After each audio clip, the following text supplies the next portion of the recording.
Are you searching for the best in online black radio?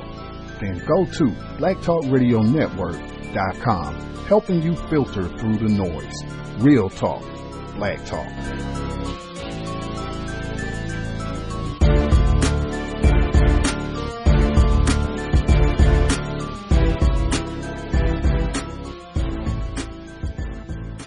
Just 100 years after Lincoln signed the Emancipation Proclamation that freed the slaves, 200,000 people converge on the nation's capital to rally for civil rights.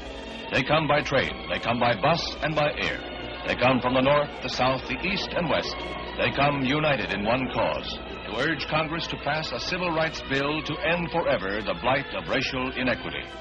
By 11:30, there are more than 200,000 thronging the mall, a crowd that is bigger than the most optimistic forecasts. Now there's a growing animation.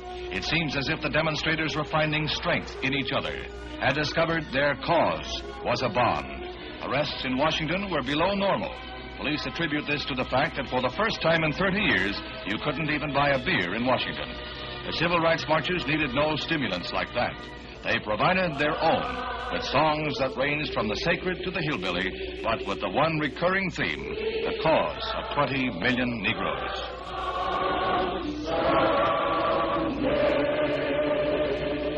Washington, D.C., 1963. Democracy speaks in a mighty voice.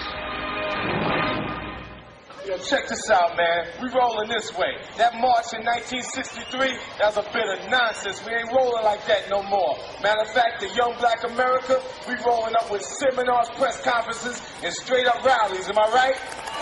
We gonna get what we got to get. Coming to us, word up. We ain't going out like that 63 nonsense. Of course! Try it again! Busy! Try it again!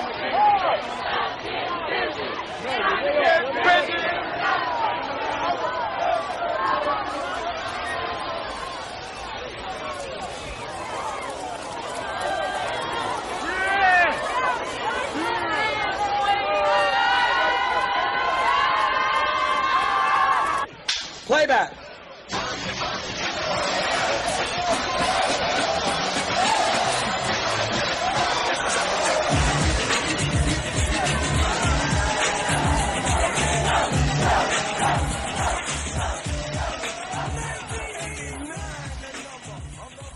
This is Gus T Renegade, Context of White Supremacy. I'm not going to repeat everything I said, but basically the gist of it, this program is a retrospective on the March on Washington, the August 28th, 1963 March on Washington, looking back, basically doing this program in a compensatory spirit. I feel like many people who know a little bit about the civil rights movement, and I do mean a little bit, they really haven't done thorough investigation of what took place. And it's a real tragedy because there's a lot of rich material around what happened at the march and different perspectives that you're just not going to hear, that white people have done a really good job of erasing, throwing in the trash, hoarding away so that they know about it. But black people are ignorant about it, and I think that is a real travesty. And I think it has an unfortunate adverse impact on our ability to counter racism, white supremacy, because we don't really understand everything that went around the march, what went into it, and the dissenting opinions, both before the march and after. People who did not think it was something to celebrate, people who did not think it was, one of the most joyous and momentous moments for black people attempting to counter racism, white supremacy. So my apologies if you could not hear my voice for a minute. That was my error. I had tapped my mute button accidentally, but that should be cleared up. You should be ready to rock. This is going to be a lot of reading. I'm not going to do a lot of talking because really it's already been said. I think several folks have commented repeatedly. We do not have to reinvent the wheel. That is definitely the case for anyone who wants to offer any criticism around what took place at the March on Washington. A plethora of folks have already put it down and said it way better than I can say it. And even if I did think I could say anything well, there's really no need. I can just lean on, you can always lean on giants and folks who have come before you, the ancestors, and given their 2 cents on what happened. And in this case, I think that's even better because these folks are contemporaries. A lot of the folks that I'm going to read and share with you, these folks were at the march. They participated. Either they were a part of the planning of the event, or they at least were there as spectators, or they simply were alive at that period of time, black folks working against racism, white supremacy, and had their own view on what took place. So I'm going to hop right to it. If you're listening to the broadcast, if you don't think what you're hearing is of constructive value, I guess you can let me know. And if you're called in, you can press 1 and say, that's kind of whack, that's kind of boring, not feeling it, and no worries, my feelings will not be hurt. I don't think most people have seen that or heard that. That is from the extended video of Fight the Power of Public Enemy. It's on the soundtrack for Do the Right Thing. If you get the collector's edition of Do the Right Thing, that video is on that DVD. It's on YouTube as well, but I don't think most folks have seen that. Very important that that video begins with archival footage from the March on Washington, and then Chuck D referencing the march as nonsense. I think as we progress through the program, you'll get a better understanding of why. I would agree it is nonsense, and it's racist white supremacists at their refined best. That's what the March on Washington represents to me. So we're going to get right to it. I'm going to read the quote from the description for folks who did not catch it because it's super important, and it's from one of my favorite books and authors, Kwei Arma, his book 2000 Seasons. It is in my top 5. Extraordinary read. That book had a big impact just on my understanding of racism, white supremacy, and it helped me break with Christianity. I grew up in the Christian church, unfortunately. Reading that book really helped kind of sever my ties with all that and help kind of de-trash my mind from the programming of racism, white supremacy. The quote that's in the description, "For whose entertainment shall we sing our agony? In what hopes shall the destroyers aspiring to extinguish us suffer conciliatory remorse at the sight of their own fantastic success? The last imbecile to dream such a dream is dead, killed by the saviors of his own dream." Kwei Arma, 2000 Seasons. I would highly recommend that book. As I said, it is one of my favorite books that I've ever read. It's all about racism, white supremacy. He is an African author. I'm going to quote him again as we roll through the program. But first thing that I want to read, as I said, I'm not even doing a whole lot of talking. I am going to share my view from time to time, but I am going to do more reading this program because we do not need to reinvent the wheel on this one for sure. I've mentioned this article several times, and white people have such tremendous technology because of the system of racism, white supremacy. They were able to get me a PDF of this article for free. So I want to read it because I know a lot of us, we do not like to read. I've been told that's one way that you can encourage reading in children is to read to them, particularly if you can read things that are of interest to them. So hopefully that will be the case. If not, if you find it boring and of no value, feel free to find another program or what have you. Don't want non-white folks wasting time. This is the report, the August 28th March on Washington, The Castrated Giant by Mike Thelwell. I've referenced this report several times. I think the article is fantastic. It was published in 1964 in Presence Africaine. Anybody, if you would like your own copy of this, I have a PDF of it so I can email it to you. So if you shoot me an email, I can send it to you. No worries. Just let me know if you think it would be of value, something you would like to have. I can get it to you. I can say this report probably is a little difficult to find unless you are near a solid university where they probably have the Presence Africaine Journal. But I'm going to read the entire report. It's about 18 pages, so it will probably take me a few minutes to get through it. I'm going to get some water And hopefully you'll find it interesting. I've read this report many times, and I think it's fantastic, and it will be a great way to begin the program. So, Michael Thelwell's August 28th March on Washington, the Castrated Giant. The now historical March on Washington for Jobs and Freedom was in many ways a social phenomenon that could have taken place, as the Reader's Digest is fond of saying, only in the United States. The true significance of what happened in Washington on that day defies any simple definition. What really happened on the tortuous road that the march took to Washington will probably never be made public. This is unfortunate because somewhere along the twisting road that stretched between the first ideas for the march and the abortion of those ideas that was finally delivered in Washington on August 28th lies the corpse of what could have been a real step forward in the struggle for Negro rights in this country. It would be useful, especially to Negroes involved in this struggle, to know just who was responsible for what happened to the march and to know what forces were at work. What kinds of pressures and bribes were tried and by whom? It would be important to know what deals were made and who made them. Which of the many compromises were the results of inevitable social pressures and which were forced by the power machinations of the Kennedy administration?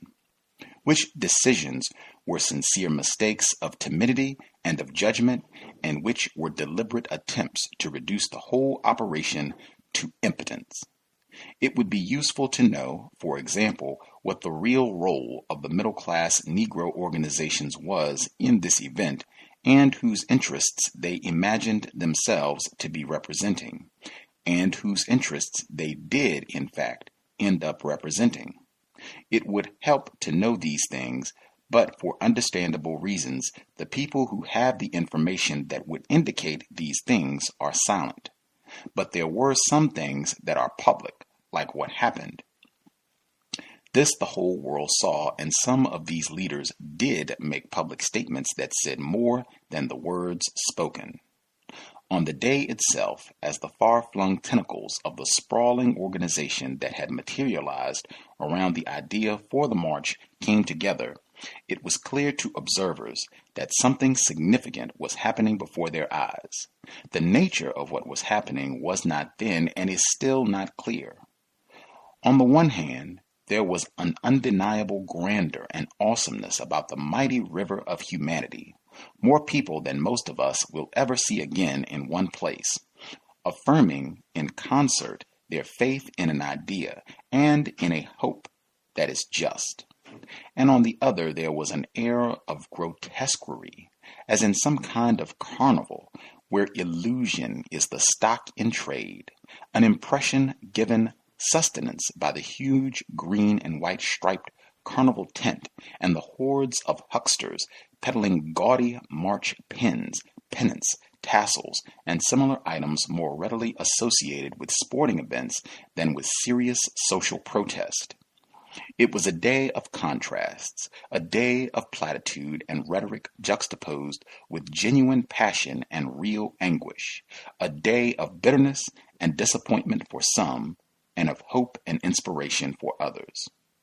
One looked into the black face of a Southern sharecropper, weathered and marked by privation, yet on this day filled with hope and pride and the belief that a new day was indeed coming.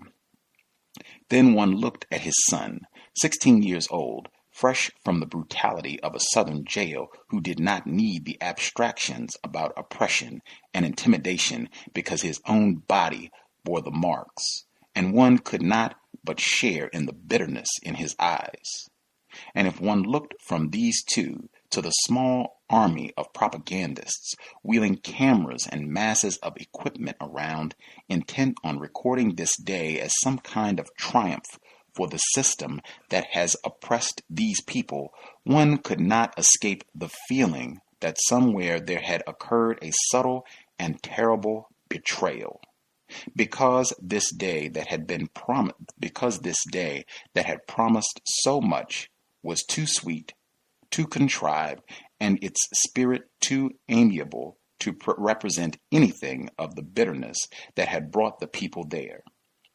And while the goodwill and amiability of the marchers surmounted race and class and was a heartening thing, there was an overhanging atmosphere of complete political irrelevance. As originally conceived, the march was to come as the climax of the most tumultuous summer of Negro militants in the history of the country, and was to have been the largest single demonstration of social discontent that this government has ever known. When I heard the plan articulated for the first time, and it was still embryonic then, I was told that waves of nonviolent demonstrations of civil disobedience were planned to completely immobilize Congress. The militant group, the Student Nonviolent Coordinating Committee, SNCC, was already thinking out stratagems to get huge numbers of demonstrators into the halls of Congress.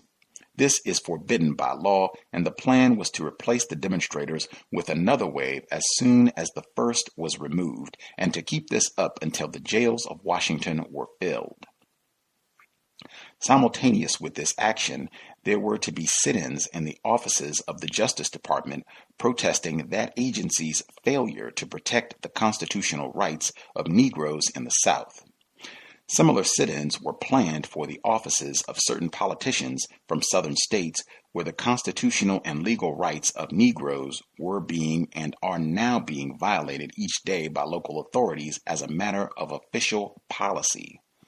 All these activities, which were to be done by the same people who were then manning the lines in demonstrations all over the country, were to be auxiliary to the huge body of the march, which would break no laws, but would come to Congress and present to it a petition for the redress of 300 years of wrongs.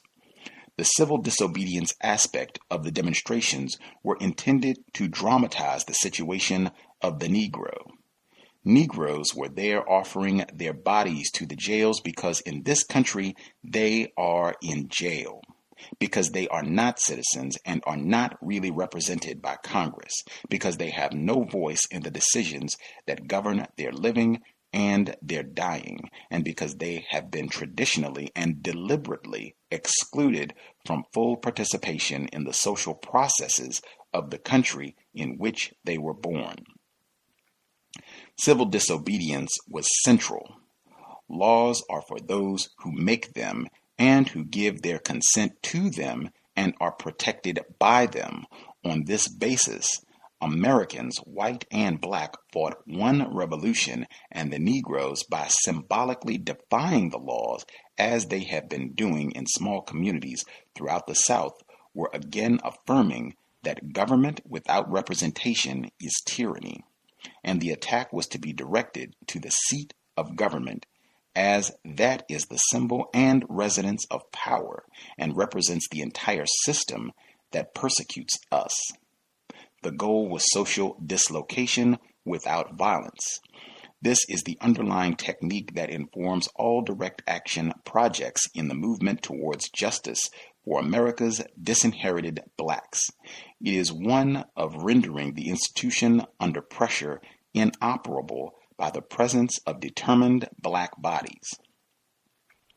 When demonstrators descend on any establishment, the purpose is to so disrupt its functioning as a segregated institution that it will become non-functional and be forced to close and reopen on an integrated basis.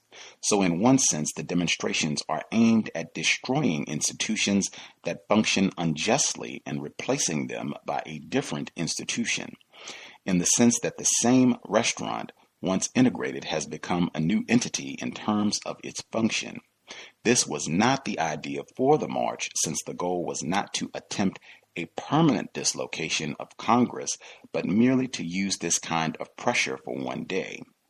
This was in May, and planning was geared towards having this action during the congressional debate on the civil rights legislation that President Kennedy had decided to introduce, largely because of Ole Miss and Birmingham. Certain questions were still to be resolved at this time. The penalty for disrupting the function of the Congress is a sentence of up to 5 years in jail. Could, from among the thousands of Negroes who were at that time involved in demonstrations all over the country, a sufficiently large number be found who were willing to risk this long sentence? Was it justifiable to ask them to do this? Where would the money come from to stage the kind of complicated and expensive legal battle that would be required to free these demonstrators afterwards? Would the authorities use force to break the demonstrations up? This is the pattern in the South, but not in Washington. But neither is it the pattern to allow demonstrations aimed at Congress. In 1961, when 120 students from Howard University attempted to picket on the steps of the Capitol, the police broke up the demonstration with the threat of the 5-year sentence. On the other hand, there was a question of whether Kennedy would risk the kind of adverse publicity that would result if the demonstrators were forcibly removed from the halls of Congress. It has been this administration's posture abroad that it is committed to equality for all Americans. The reality is that it is committed to political expediency and to containing the Negro militants by conciliation. Would it have risked giving the lie to its official image by a picture on the front pages in Africa and Asia showing 10 resisting Negroes being dragged from the steps of the Capitol, the American symbol to the world of democracy and justice? The other alternative would be either to head off the march by making real concessions to the Negro demands, or else to allow civil disobedience without any police action that might have triggered off violence. The demands of the march were to be full employment for all Americans of both races and an appeal for a massive federal program to train all unemployed in meaningful and dignified jobs at decent wages. Integration of all public schools by the end of this year. A federal fair employment practices law outlawing all job discrimination.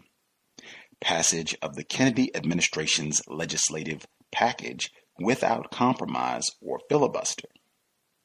As it turns out, the administration was spared having to make this decision. I remember leaving the conversation where the original plan for the march was told to me.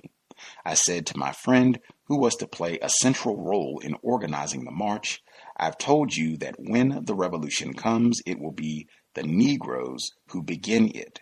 This was a joke between us, but only partially so because we were agreed that at the time when the Negroes succeeded in forcing the power structure of this country into revisiting its practices and this society into amending its traditional attitude of exclusion and exploitation towards him, its effects would be so far-reaching and profound as to completely remake society. It is still my conviction that this is so because no one can look at the deeply entrenched tradition of racial injustice in America and imagine that any gradual evolution of justice is possible. It will take traumatic action of various kinds to wrench society out of the deep channels of segregation in which it moves and which causes this evil to recreate itself.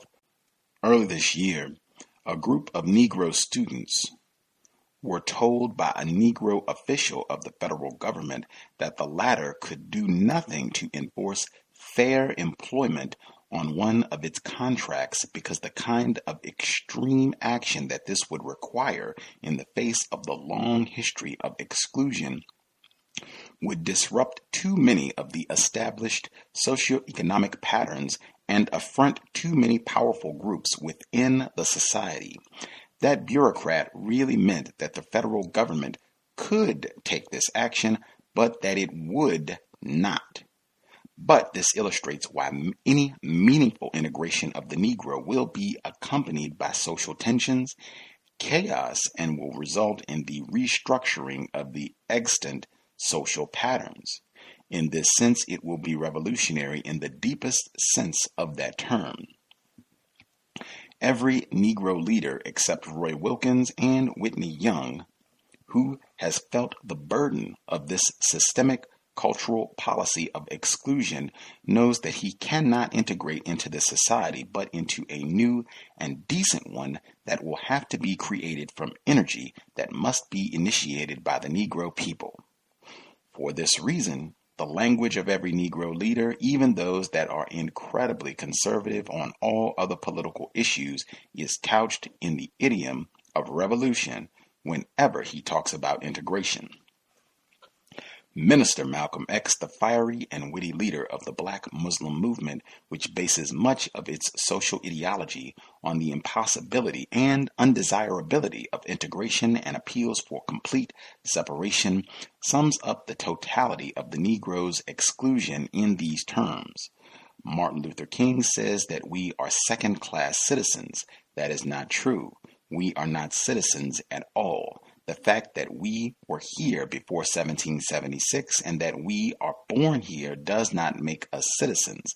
A cat can have kittens in an oven, but that does not mean they are biscuits. It was this entrenchment of discrimination that led me to speak in terms of the revolution, and this is why I favored and still do favor the tactic of disobedience to the civil law on the march and the use of aggressive nonviolence.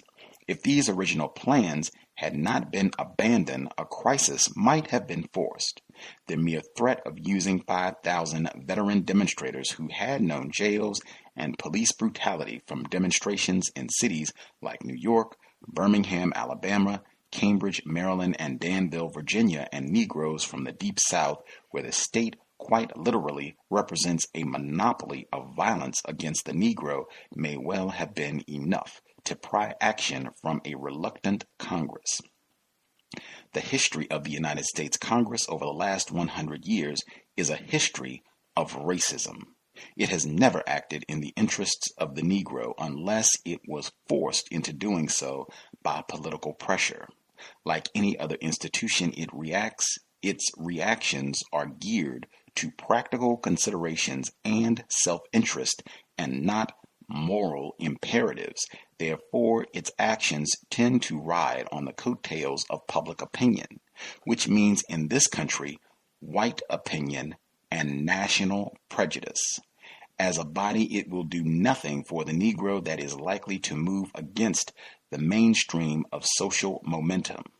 This unwillingness to act for integration is compounded by the structuring of that body, which places Southern politicians who represent areas in which Negroes are effectively disenfranchised at the head of influential parliamentary committees. Thus, Congress is in great measure controlled by men who derive their power from segregation and to whom integration on a political level means the end of the system that brought them to power. The presence of these Dixiecrats in the Democratic Party and the essentially schizophrenic and bastard nature of that party within which an allegedly liberal president must live with the most reactionary forces in this country is one more indication why the Negro's posture towards the political establishment must be one of attack. It also indicates why no meaningful legislation can be induced out of a Congress with its present political composition, and why the march was originally conceived not as an appeal to conscience, but as an expression of strength. Such a demonstration as was outlined would not have attracted anything like the 250,000 people who attended on August 28th, but there can be no doubt that it would have received widespread support. This was the Negro mood at the time. Newspapers and TV news programs were filled with the story of the Negro uprising. Demonstrations were erupting in the streets of cities across the nation, North and South.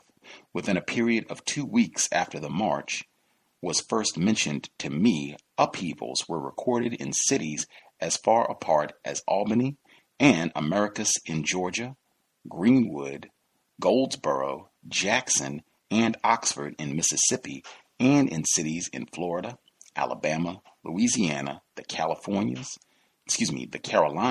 California, and the border states of Virginia and Maryland. Before the summer was over, outbreaks of varying degrees of violence were to shatter the northern complacency of cities like Chicago, Philadelphia, New York, and Boston. In Cambridge, Maryland, some of the most critical confrontations took place, and the possibility of a racial war was sufficiently present to warrant the imposition of martial law. In Danville, Virginia, the tactics used by police to break up nonviolent demonstrations were more savage than in Birmingham. On the 10th of June, of 64 demonstrators, 40 required medical attention after club-wielding police and deputized garbage collectors followed blasts of water poured from fire hoses into the group, clubbing women and children indiscriminately and strewing the street with bloody, soaked bodies. One result of this was that 3 days later, the demonstrations included 250 Negroes. These two instances illustrate the all-pervading nature of the oppression of Negroes here. I chose them because they are both located within a few hours' drive of Washington, D.C., but similar instances of this nature can be found all over the land. After the much publicized Birmingham demonstrations, the Negro mood hardened perceptibly and became more abrasive and determined. There was more bitterness and less patience. There were also more demonstrations. On these mornings, a glance through the newspapers, which generally subdue their reports of racial unrest, revealed that Negroes, like the spring, were breaking out all over. Even from the relatively neutral reports, it was evident that the mood of these demonstrations was changing. Incidents of Negroes facing up to the police and to white mobs were more frequent. In the streets, the bars, the homes, the churches, the mood ebony was clearly one of indignation and open anger.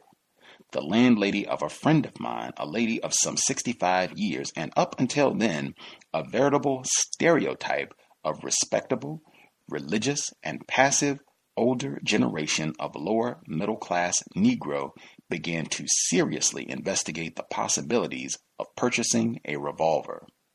This new mood did not escape the white press, nor did politicians miss it either.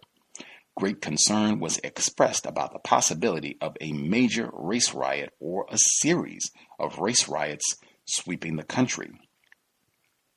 President Kennedy had publicly affirmed the right of peaceful demonstrations earlier in the spring.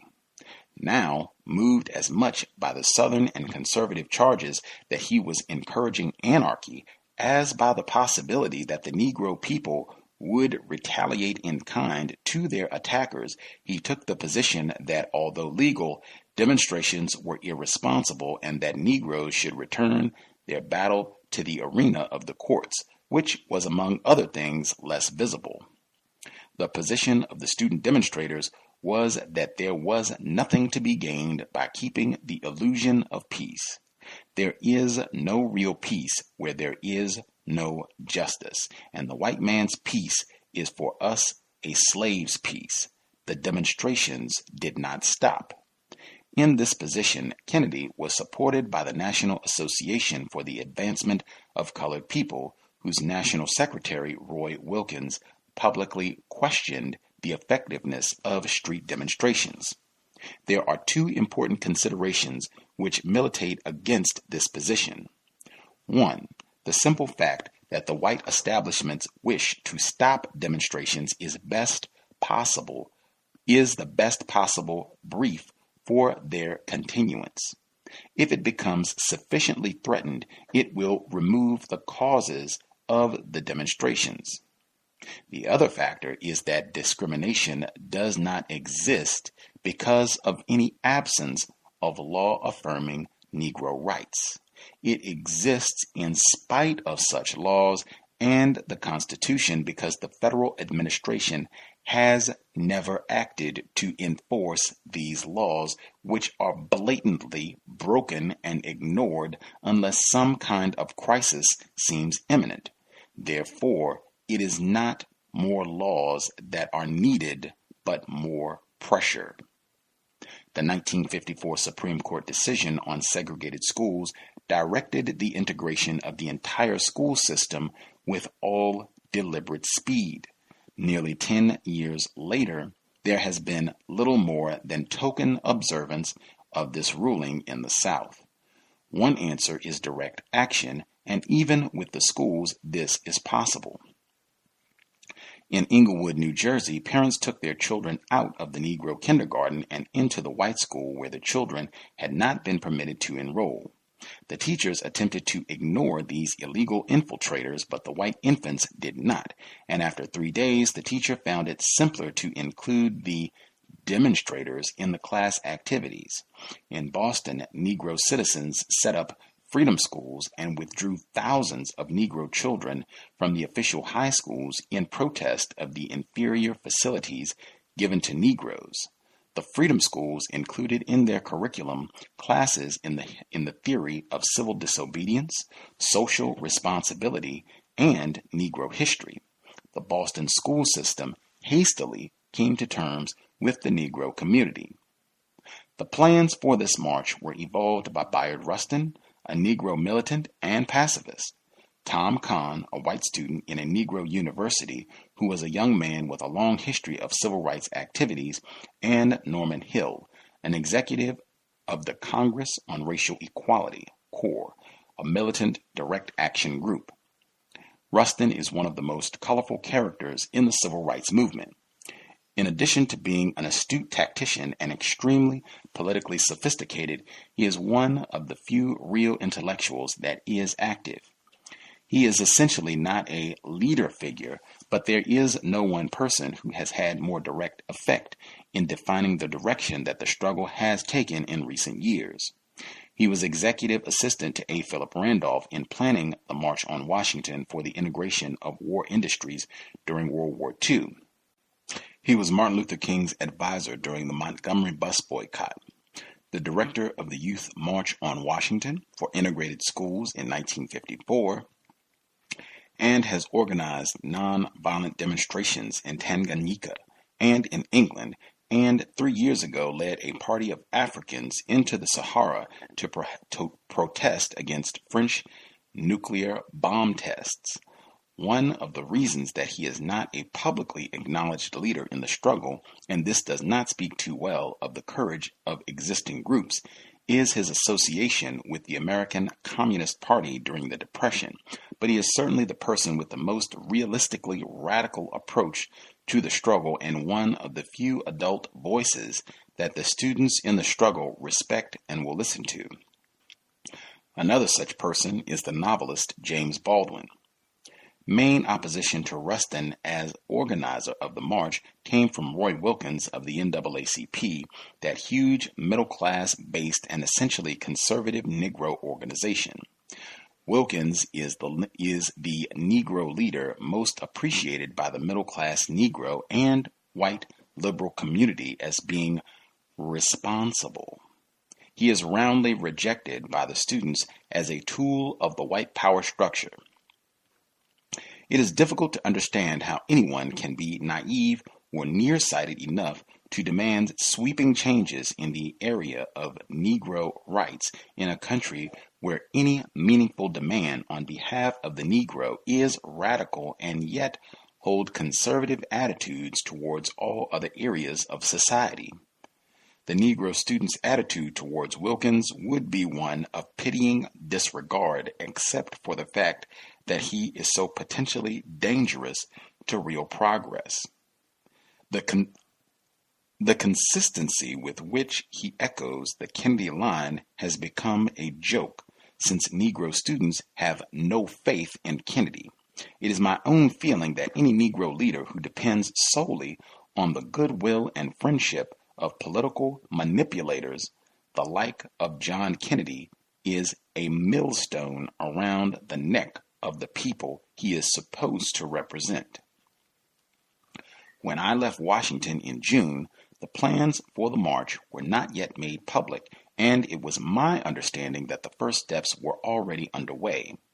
A. Philip Randolph was approached and was willing to call on the other 5 civil rights groups to participate. Since the appeal was for jobs and freedom, it was felt that organized labor should be involved. Martin Luther King's Southern Christian Leadership Conference, which had spearheaded the Birmingham demonstrations, committed itself to the idea eagerly. CORE, another militant organization, and the one responsible for the 1961 Freedom Rides, and the Student Nonviolent Coordinating Committee, which is a student organization which specializes in working only in the deepest South, were also eager to support the march in its unadulterated form. However, the heads of the NAACP, Urban League, the 2 most affluent and respectable of the civil rights organizations, withheld their support on the basis that it did not appear to be worth the effort or the money. It should be pointed out that the support of these 2 organizations was considered essential for reasons of politics and finance. From this point on, the march plans were subjected to the bewildering succession of changes, disputes, and distortions that resulted in the final fiasco that took place on August 28th. One meeting of these leaders was described to me in these terms. Well, we finally pinned Wilkins of the NAACP down and finally wrung a commitment from him. By this time, he had help up the campaign for several weeks. But the support of the NAACP and the Urban League was on the condition that civil disobedience was abandoned. The first compromise was made.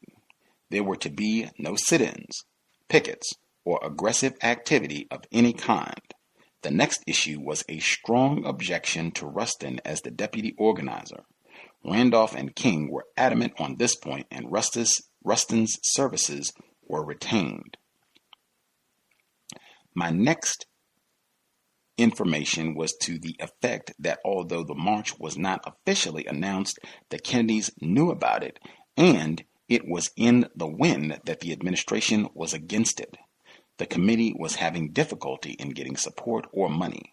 You would be surprised, my informant concluded, how liberal doors close in your face when Kennedy is opposed to a project. Shortly thereafter, there was a public announcement, and Kennedy publicly disapproved of the idea. A Negro clergyman in New York declared that there was going to be a massive act of civil disobedience, prostrate bodies on streets and airport runways and railroad tracks, massive and monumental sit-ins at the Congress. The white community was unanimously horrified. It then became a matter of public discussion that SNCC and CORE were preparing for nonviolent civil disobedience all-day sit-ins at the Justice Department, in Senator Eastland's office, and in the Congress. The country's reaction was, as nearly as I could observe, one of apprehension, if not open fear. The events of the early summer and spring, especially those in Birmingham, had convinced them that the Negro community was about ready to retaliate in kind. Bloodbaths were predicted should the march take place. The committee for the march and the leaders of the Urban League and the NAACP singly denied any plans for direct action, and CORE and SNCC were chastised for irresponsibility. I was told that the Kennedy administration was putting up unbelievable opposition and that the administration maneuvering was fantastic. I was not told, nor did I ask, the nature of this opposition. However, after the official rejection of any kind of civil disobedience, public opinion began to veer. The entire idea of the march was no longer condemned as un-American, and groups not normally active in the Negro cause began to hint at support. liberal columnists began to remember that the Negro had the force of morality and a history of persecution behind him. But the powerful labor federation, the AFL-CIO, still refused and never came out in support. Shortly thereafter, the announcement came of the rerouting of the march. Instead of going to the Capitol legally and petitioning Congress, the march would now proceed from the Washington Monument to the Lincoln Memorial and listen to the speeches of the leaders. The leaders alone would visit the politicians. Plans to include 2 unemployed Negroes in the meeting with the president were quietly forgotten. I do not know that they were ever officially changed, but I do know that no unemployed persons made that visit. With this new announcement, President Kennedy underwent a sudden and dramatic change of heart and publicly welcomed the march as an expression of support for legislation that the events of the summer had convinced him to introduce. From this point on, the march became more of an expression of faith in the Kennedy administration. The changing of the route had guaranteed that the whole proceedings would be as unobtrusive as possible and that it could be isolated to one small and relatively unimportant section of Washington. It was the second week of August before I was able to get to New York.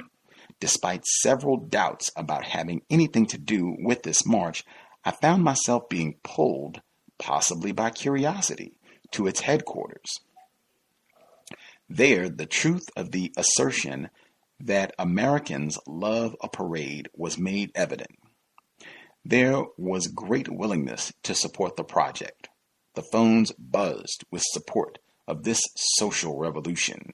To complain that the bus that my bridge club has chartered has no air conditioning, or that our buses have no reclining seats. One group wanted to know if they could carry signs bearing Talmudic inscriptions and whether their leader could make a speech or see the president. Others wanted to know if they would lose a day's pay by attending. In the New York headquarters, I found many students whom I knew. Their attitude was one of expectant excitement. They were all veterans of the struggle. Most had had prison records as a result, and were sufficiently aware as to have few illusions about what their relationship as young Negroes was to their environment. Knowing this, I had difficulty determining how they could lend their support to what the project had become. That question is still largely unanswered, but I suspect that the answer has as much to do with a personal loyalty to Rustin and the manner in which any activity can generate around itself a force and an energy that completely immerses anyone who is in too close proximity to it. For those students, the problem became one of obtaining 6 more buses, trying to get a train or getting letters out, and in the solution of these individual problems, the validity of their total strength passed unnoticed. The scene at the Washington's March headquarters ranged between irony and absurdity. The entire town buzzed with activity and speculation. The newspapers were filled with little else.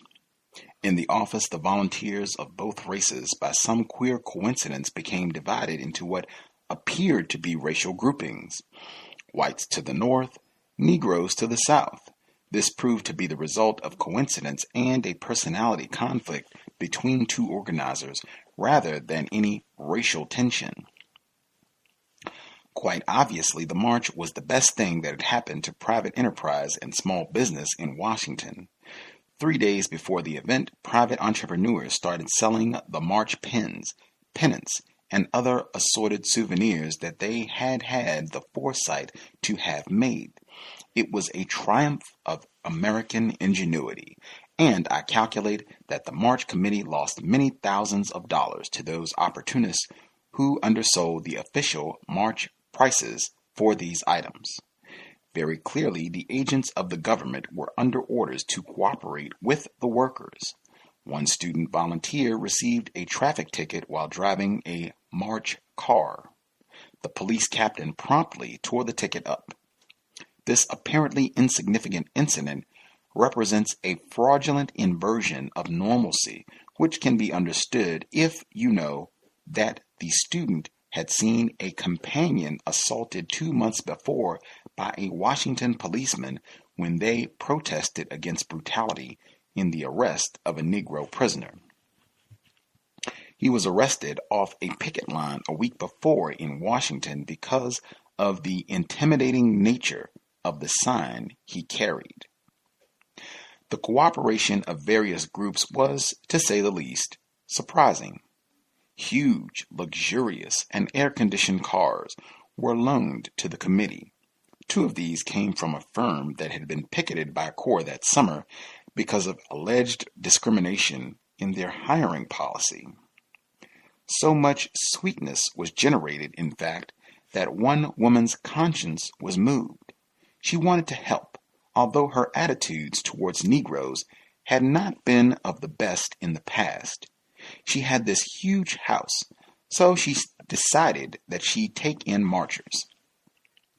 She phoned the housing committee. Yes, that's right. I can give housing to 20 marchers. Yes, that's right, 20. Anything to help a good cause. But one thing, would you please see that you only send me white marchers, please? But it was most nauseating at the HQ tent that was pitched by the Washington Monument. White tourists forsook the tour of the monument to photograph and gape at the volunteers at work making signs. The government photographers shot miles of film. They often interrupted the work to pose the volunteers so as to integrate the work teams. Now smile, they said. This is going to Africa. So it happened that Negro students from the South, some of whom had still unhealed bruises from the electric cattle prodders which Southern police used to break up demonstrations, were recorded for the screens of the world portraying American democracy at work. The sweetness and light was so all-pervading, and the smiling official faces so numerous, that one student volunteer remarked to me, "It is incredible. Look how cooperative they are. When the revolution comes, the government will be cooperating with the revolutionaries." He was wrong. Whenever it appears that Negroes are about to change the shape of things and to effect a more equitable distribution of power and privilege, and this is what any kind of Negro freedom in America will require, the real racism will emerge in the form of guns, clubs, police dogs, and the violent suppression that happened in Danville and Birmingham. The march no longer had pretensions of doing that. However, amid this ocean of goodwill, 1 or 2 local whites maintained their perspectives. On the night of the 26th, the telephone cables into the HQ tent were cut. On the morning of the 28th, some of the buses en route to the demonstrations were stoned. The American Nazi Party contributed their usual racial abuse until one of their number was arrested. On that morning, a young Virginian was arrested while driving towards the crowd carrying a sawed-off shotgun. One was almost grateful to these people for reaffirming reality. Little needs to be said of the events of the day itself. One white marcher gives this account. From the headquarters tent, they began passing out the placards. They must have had 10,000 of them, all neatly liliographed, each bearing one of 5 officially approved slogans, such as, "We march for jobs for all." "If you want a sign, please step up," said a young woman. The people who had come so far stepped up and were given their officially approved signs. "Do you want a program?" asked a busy lady in white, and and she made sure that people who had come so far each had a mimeographed program, showing them which way to march and telling them how to behave properly. And afterwards, through the long hot afternoon, we stood in front of the stolid memorial while they sang at us and spoke to us of equality and justice. All, it seemed, in officially approved words. And through diligent organization and scrupulous planning, they managed to stage a mass protest against injustice without offending anyone. I suppose that this is necessary, but I am sad. I had high hopes, and I came away sad. I find it sad to live in a society where a man demanding individual freedom must march into battle carrying a mimeographed map and under a liliographed banner showing an officially approved slogan. And I feel deeply that in some way I don't fully understand the people who had come so far had been betrayed. These are sentiments that are quite understandable. But suppose the writer, instead of being a white Californian, had been a Negro student out of a Mississippi jail. There are two events from the day that are illustrative. James Lee Pruitt is an 18-year-old Mississippi Negro. He worked on voter registration for SNCC. His job was to organize Negroes to make the attempt to register. It is a dangerous and frustrating work. One student, Jimmy Lee, was shot in Mississippi for doing this 2 years ago. At the march, Pruitt was stopped by one of the marshals whom the committee had provided to keep the peace. "Has that sign been approved?" asked the marshal. "It's my sign," Pruitt said. He was led silently to the chief marshal for judgment to be passed on his sign, which simply said, "Stop criminal prosecutions of voter registration workers in Mississippi." This was something that young Pruitt understood since he had recently spent 4 months in a 5x8 cell along with 14 other SNCC workers.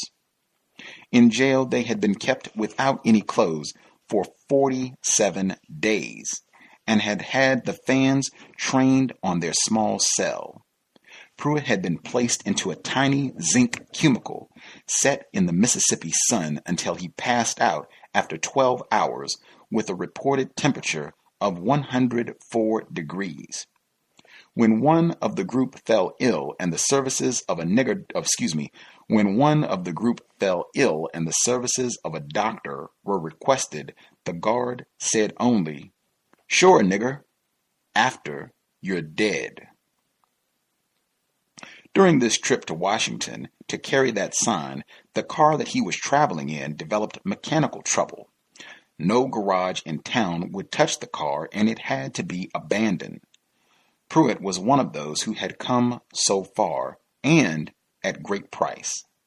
It could not have been much consolation to him that the chief marshal, after hearing this story, decided that he had a right to carry the unofficial sign, and this story, while extreme, is symbolic of a great many who had come a long way and at great sacrifice, whose stories were not told and whose anguish was not expressed on that day. There is a small footnote to the Pruitt story. Yesterday, November 15th, I heard from a SNCC field secretary that Pruitt was again in Parchment Farm, the Mississippi penal farm of folk song and legend. The other story concerns another young Negro whose name is John Henry Lewis. He is the 25-year-old national chairman of SNCC, the outfit to which Pruitt belongs. He has been arrested in the South more than 25 times, and the day of the march was one of the few times that I have seen him without some kind of bandage on his head. He was listed on the mimeographed program as a speaker, and when he spoke, he would tell some of the truth, and at least the stories of the Pruitts would be heard. Of this we were sure. However, a copy of his speech was seen by the Catholic Archbishop of Washington, Patrick O'Boyle, who decided that the speech was inflammatory and refused to give the invocation unless it was revised. Over the strong objections of Lewis, supported by Rustin, pressure of the other leaders carried the day, and the speech was changed. The final chapter in irrelevance was written. The people who had come so far were to get dreams and visions and rhetoric. Here is some of what Lewis was to have said. Listen, Mr. Kennedy. Listen, Mr. Congressman. Listen, fellow citizens. The black masses are on the march for freedom and jobs. We will march through the South, through the heart of Dixie, the way Sherman did. We shall pursue our own scorched earth policy. We shall take matters into our own hands to create a new source of power outside of any national structure, to splinter the segregated South into thousands of pieces and put the pieces back in the image of democracy. So there is much to be sad about as regards to the magnificent abortion of August 28th. It is sad that at the end of so much activity, the best and worst that could be said is that it was orderly and no one was offended. It is much sadder and a little obscene that if anyone gained from that day's activities, it was the U.S. Department of State which converted the proceedings into a great propaganda victory. When the Telestar broadcast of the march was suddenly and inexplicably canceled by Russian TV, this was hailed by the American press and by the State Department as evidence that the Russians were afraid to show their people this example of democracy in action. But even if this is true, who does this help? Could they not afford to allow their people to see this mammoth crowd of free people in a free society petitioning their government for the redress of wrongs? No explanation has been offered as to why a free people should need to march for freedom, or why, if the government is really theirs, i.e., really represents them, it has made no move to redress these wrongs. This exploitation of so many angry and sincere people whose indignation was misrepresented as some kind of testimonial for the system that had oppressed them and against which they were protesting must qualify as one of the greatest and most shameless manipulations of recent years. But the really terrible thing was that the march became a symbol and a focal point in the minds of Negroes during this explosive summer of our discontent, and in many communities where the Negro temper was right and where there had begun meaningful protest activity, the militants were diverted into mobilization for the march. In one community, the local student group was told in June that the most important activity they could undertake was to make the march preparations their summer project. This was before the emasculation process had begun, and these students decided to set aside their local program and to work towards this end. This happened in too many areas. Local action slowed down, and we all looked to Washington for the climax that never came. In this way, much energy and much anger were wasted on the spectacular. Ironically, what was to have been our day of protest served a similar function to the bread and circuses of the Roman emperors. It drained the anger of our people into irrelevant channels. The Reverend Dr. Martin Luther King Jr., after his famous dream speech, is reported to have exulted, "We have subpoenaed the conscience of the nation." There's reasonable doubt that this conscience exists to be subpoenaed, but there can be little argument with Malcolm X's remark that while the Reverend King is having dreams, the rest of us Negroes are out here having nightmares. This is perhaps what happened on August 28th. We all had a nightmare. Again, that is Mike Thelwell. The title of the piece is The August 28th March on Washington, the Castrated Giant.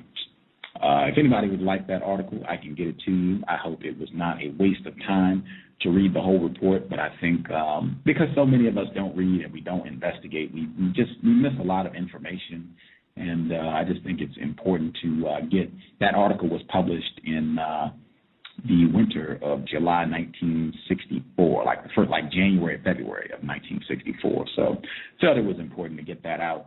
If you didn't think it was important, my bad. Hope you didn't have to sit through it.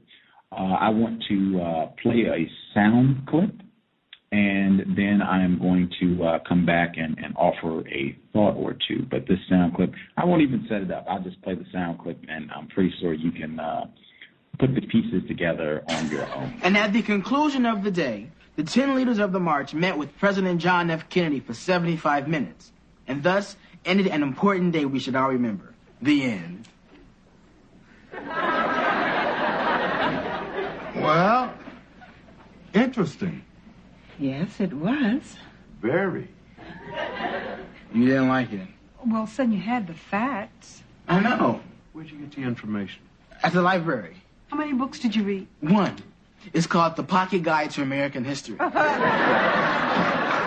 many pages did it have about the march? One. But there was a little bit on the top of the next page. So this is a condensed version of historical events. Right. And not one mention about A. Philip Randolph. Right. I could just imagine what they wrote about the Boston Tea Party. Some men jumped up on the boat, and there were some celebrities, and they threw the tea in the water.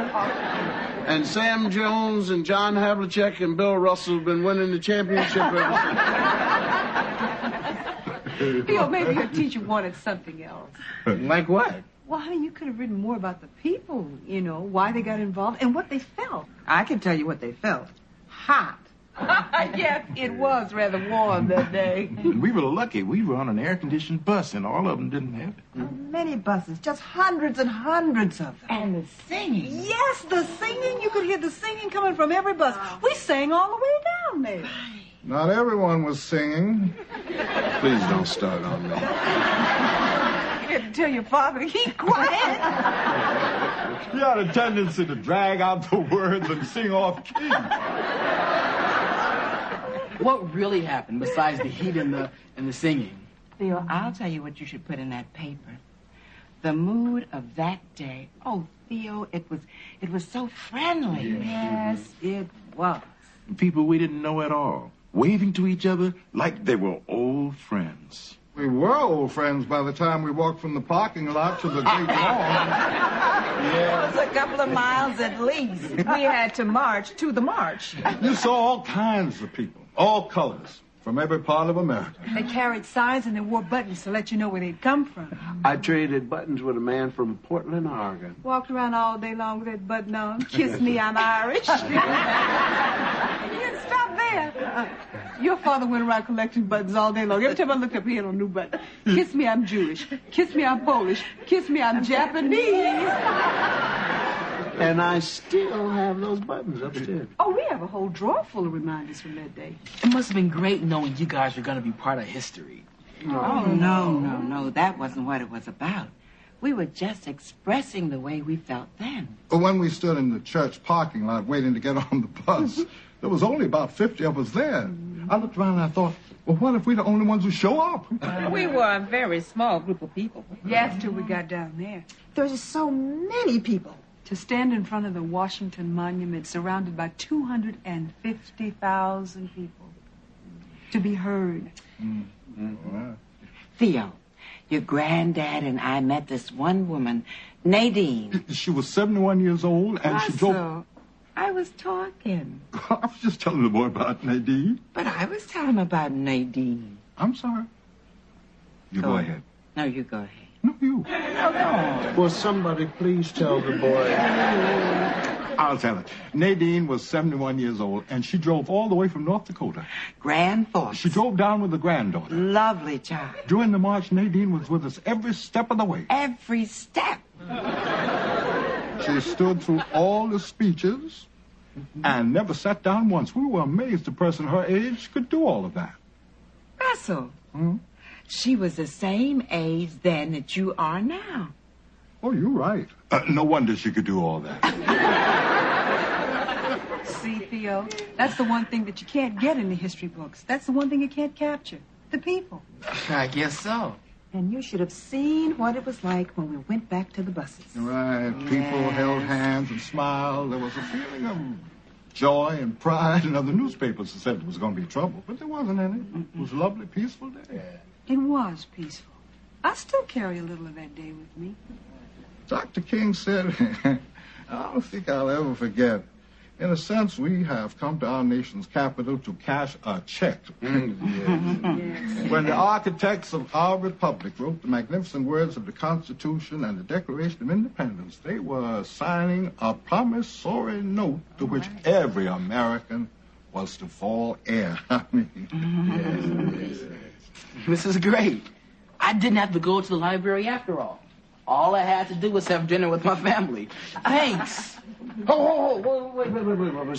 Up in the bottom drawer of your mother's dresser, pictures, old newspaper clippings. Your father's kiss me buttons are in there, too. Thanks. I'm glad Theo had that paper to write. It brought back a lot of memories. It certainly did. And Russell, do you remember someone sitting way in the back of the bus starting to sing? Mine eyes have seen the glory of the coming of the Lord. He is trampling out the vintage where the grapes of wrath are stored. He hath loosed the fateful lightning of his terrible swift sword. His truth is marching on. Glory, glory, hallelujah. Glory, glory. August 28, 1963 was a day that changed my family. It was a day of joy and pride, and most of all, hope. His truth is marching on. The government has failed us. You can't deny that. Anytime you live in the 20th century and you walking around here singing, "We shall overcome," the government has failed.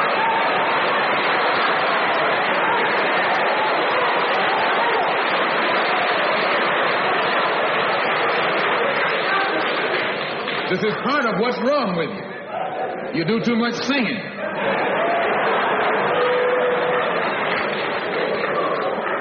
Today it's time to stop singing and start swinging. Context of White Supremacy. The clip you heard from The Cosby Show, the title of that episode is The March. It is from Season 3, Episode 6. It originally aired on October 30th, 1986. I guess my thoughts would be, I would rather have Sarah Susan Setti than The Cosby Show. If I was to be real honest about how I feel about The Cosby Show, I'd rather have Sarah Susan Setti than The Cosby Show. Just for that right there. And I mean, I have a lot of gripes about The Cosby Show, but they never talk about racism, ever. Now, I'm not going to sit here and say that, I'm willing to go and watch all 8 seasons of The Cosby Show and pick out, just to make sure, but I watched enough of it to know that I never, ever, ever, ever, ever heard anyone make a gripe or complaint about white people being racist on that show. To my knowledge, that episode, and there's another episode. It's titled Vanessa's Bad Grade. It was from Season 2, Episode 12. It aired January 16th, 1986. At the end of that episode, I think it aired on the King holiday, and they played the speech, the I Have a Dream speech, as the episode closed. The whole family is around watching the television screen. Those are the only two times that racism ever comes up. I find it to be incredibly disingenuous, dishonest, and just a total fabrication. If the only mention of racism, white supremacy is the March on Washington, that is a total disgrace. And as I would prefer Sarah Supersetti to the Cosby Show. Bill Cosby is not he is a victim of white supremacy, but he's not stupid. His wife is reported to be a big fan of Dr. Kenneth O'Reilly's book, Racial Matters, the FBI's secret file on Black America from 1960 to 1972. So it's not like he's totally uninformed. If this is the only mention you can make about racism, white supremacy, I either conclude you are really ignorant and uninformed, confused about racism, white supremacy, or you are trying to willfully deceive people about the nature of racism, white supremacy. Those are the only two conclusions I can come to. At any rate, I'm not doing this program to bash on Martin Luther King Jr. or anyone else. It really comes down to two principles. Number one, I think it's very dangerous to put non-white people on a pedestal. We are all victims. We all make mistakes. We all make errors because of this system. It's not about praising anyone. It's really just about recognizing what that person did. If they did something constructive that you can use, pick that out. If they made some errors and things that supported the system of racism, white supremacy, you want to pick that out too. And from what I have seen, and white people have done a lot, they've invested a lot of energy in making sure that this happens. Black people have a real fascination about that march and about Martin Luther King Jr. That in my view, it does nothing but aid the system of white supremacy. It steals that impatience, the militancy that black people should have, and just a general understanding that white people are committed to maintaining this system. They're not going to stop. They're not going.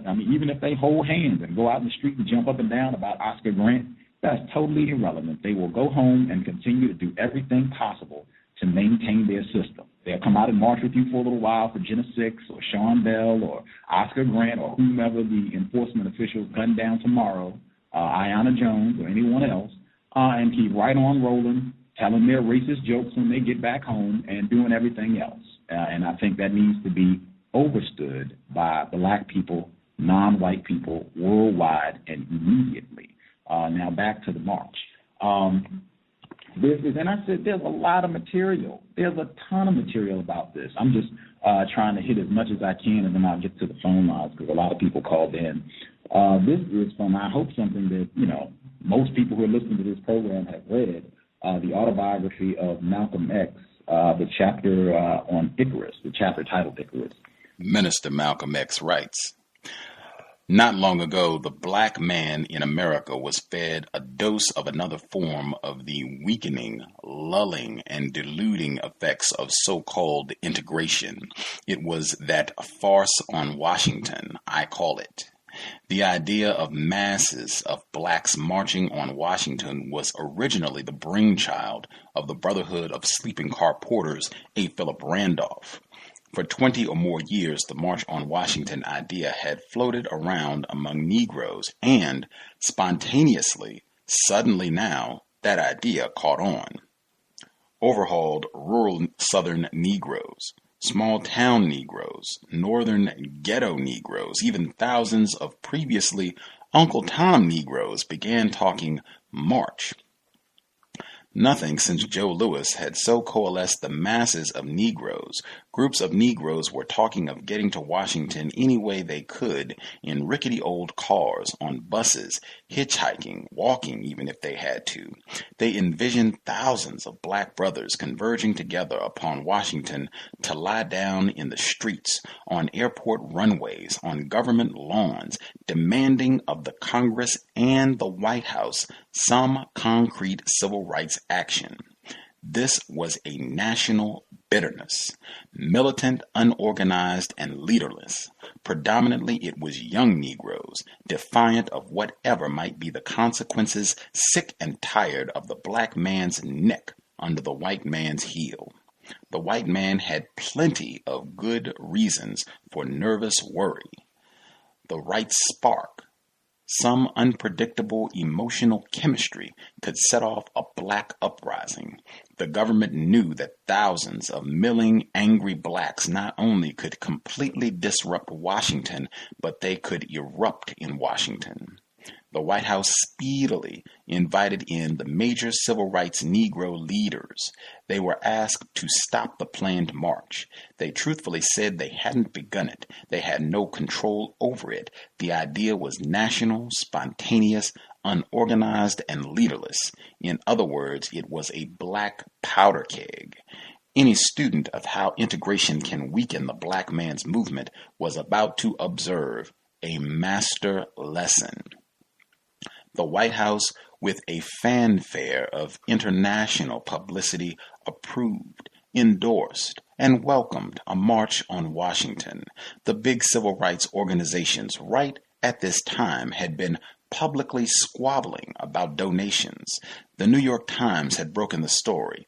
The NAACP had charged that other agencies' demonstrations, highly publicized, had attracted a major part of the civil rights donations, while the NAACP got left holding the bag, supplying costly bail and legal talent for other organizations' jailed demonstrators. It was like a movie. The next scene was the Big Six, civil rights Negro leaders, meeting in New York City with the white head of a big philanthropic agency. They were told that their money wrangling in public was damaging their image, and a reported $800,000 was donated to a United Civil Rights Leadership Council that was quickly organized by the Big Six. Now, what had instantly achieved black unity? The white man's money. What string was attached to the money? Advice? Not only was there this donation, but another comparable sum was promised for some time later on after the march. Obviously, if all went well. The original angry march on Washington was now about to be entirely changed. Massive international publicity projected the Big Six as March on Washington leaders. It was news to those angry grassroots Negroes, steadily adding steam to their march plans.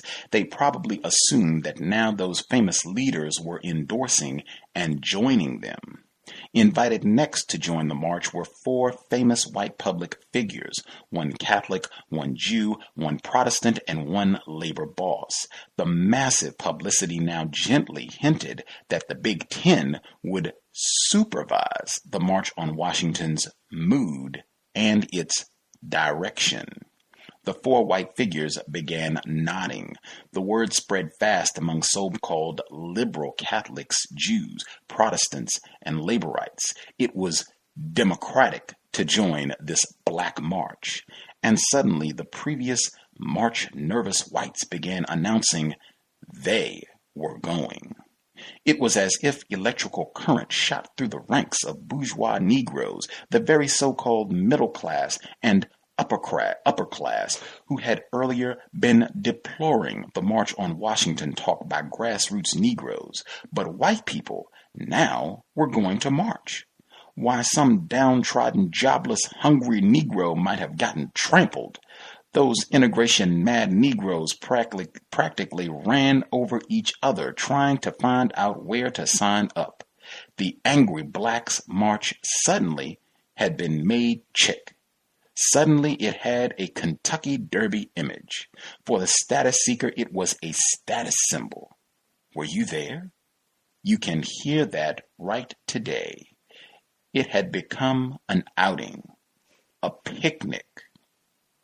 The morning of the march, any rickety carloads of angry, dusty, sweating small-town Negroes would have gotten lost among the chartered jet planes, railroad cars, and air-conditioned buses. What originally was planned to be an angry riptide, one English newspaper aptly described now as the gentle flood. Talk about integrated. It was like salt and pepper, and by now there wasn't a single logistics aspect uncontrolled. The marchers had been instructed to bring no signs. Signs were provided. They had been told to sing one song, "We Shall Overcome." They had been told how to arrive, when, where to arrive, where to assemble, when to start marching, the route to march. First aid stations were strategically located, even where to faint. Yes, I was there. I observed that circus. Whoever heard of angry revolutionists all harmonizing, "We shall overcome some day," while tripping and swaying along arm in arm with the very people they were supposed to be angrily revolting against? Who ever heard of angry revolutionists swinging their bare feet together with their oppressor in lily-pad park pools with gospels and guitars and "I have a dream" speeches? And the black masses in America were and still are having a nightmare. These angry revolutionists even followed their final instructions to leave early. With all those thousands upon thousands of angry revolutionists, so few stayed over that next morning. The Washington Hotel Association reported a costly loss in empty rooms. Hollywood couldn't have topped it.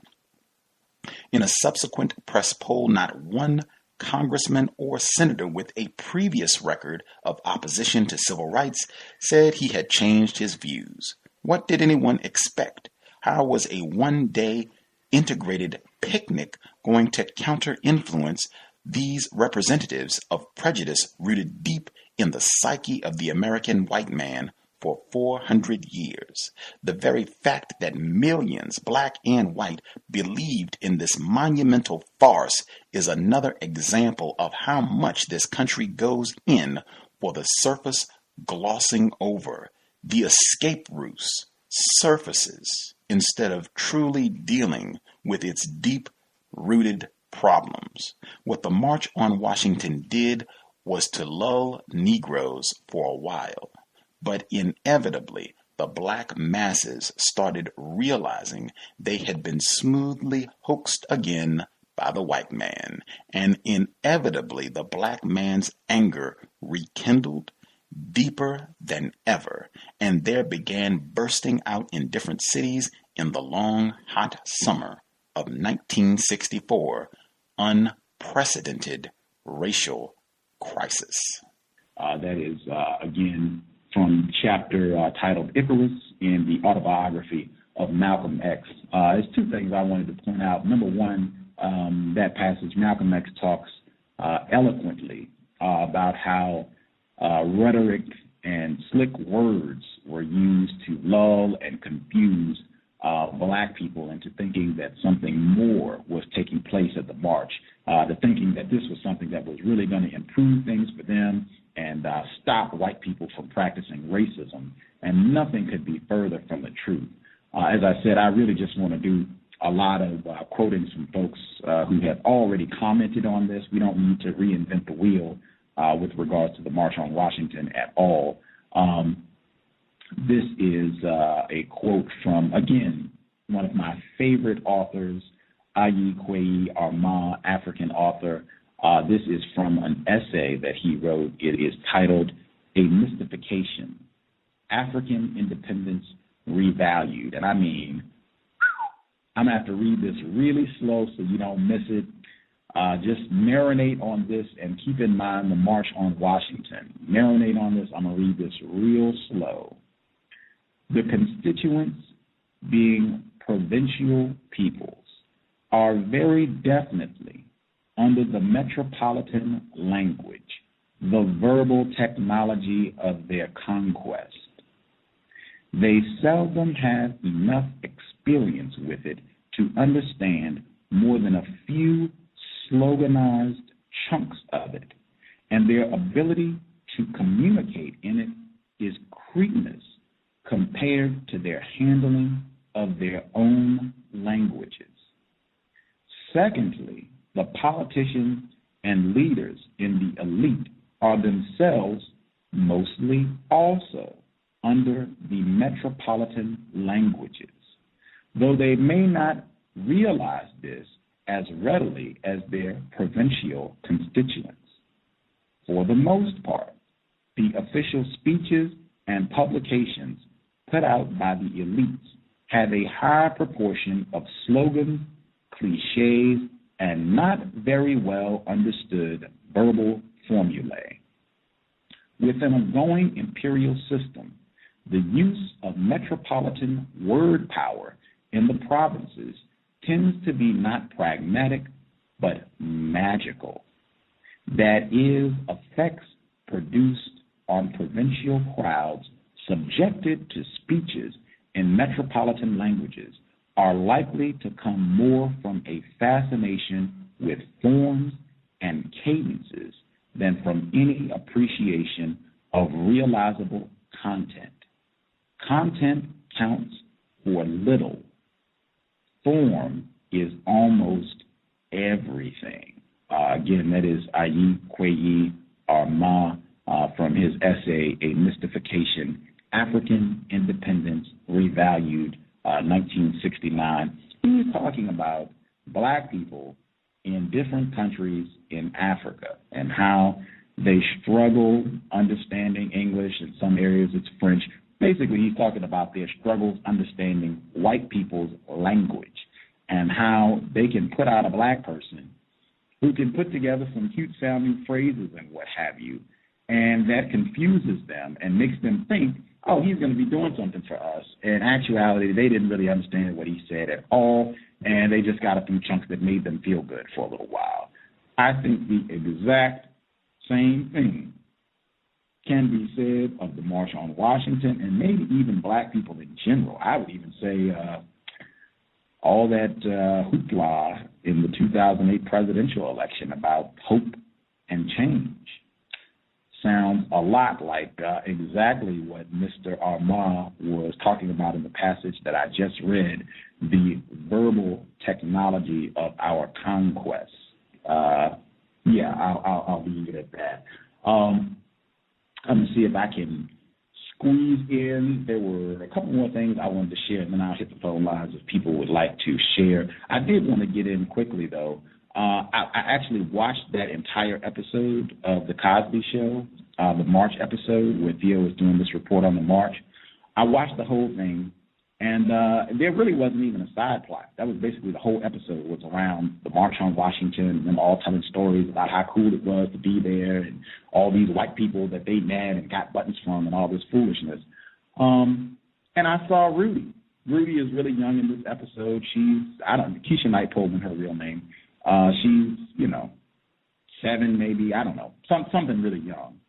And I'm thinking, man, if black people had any self-respect, if we had like an iota of self-respect, dignity,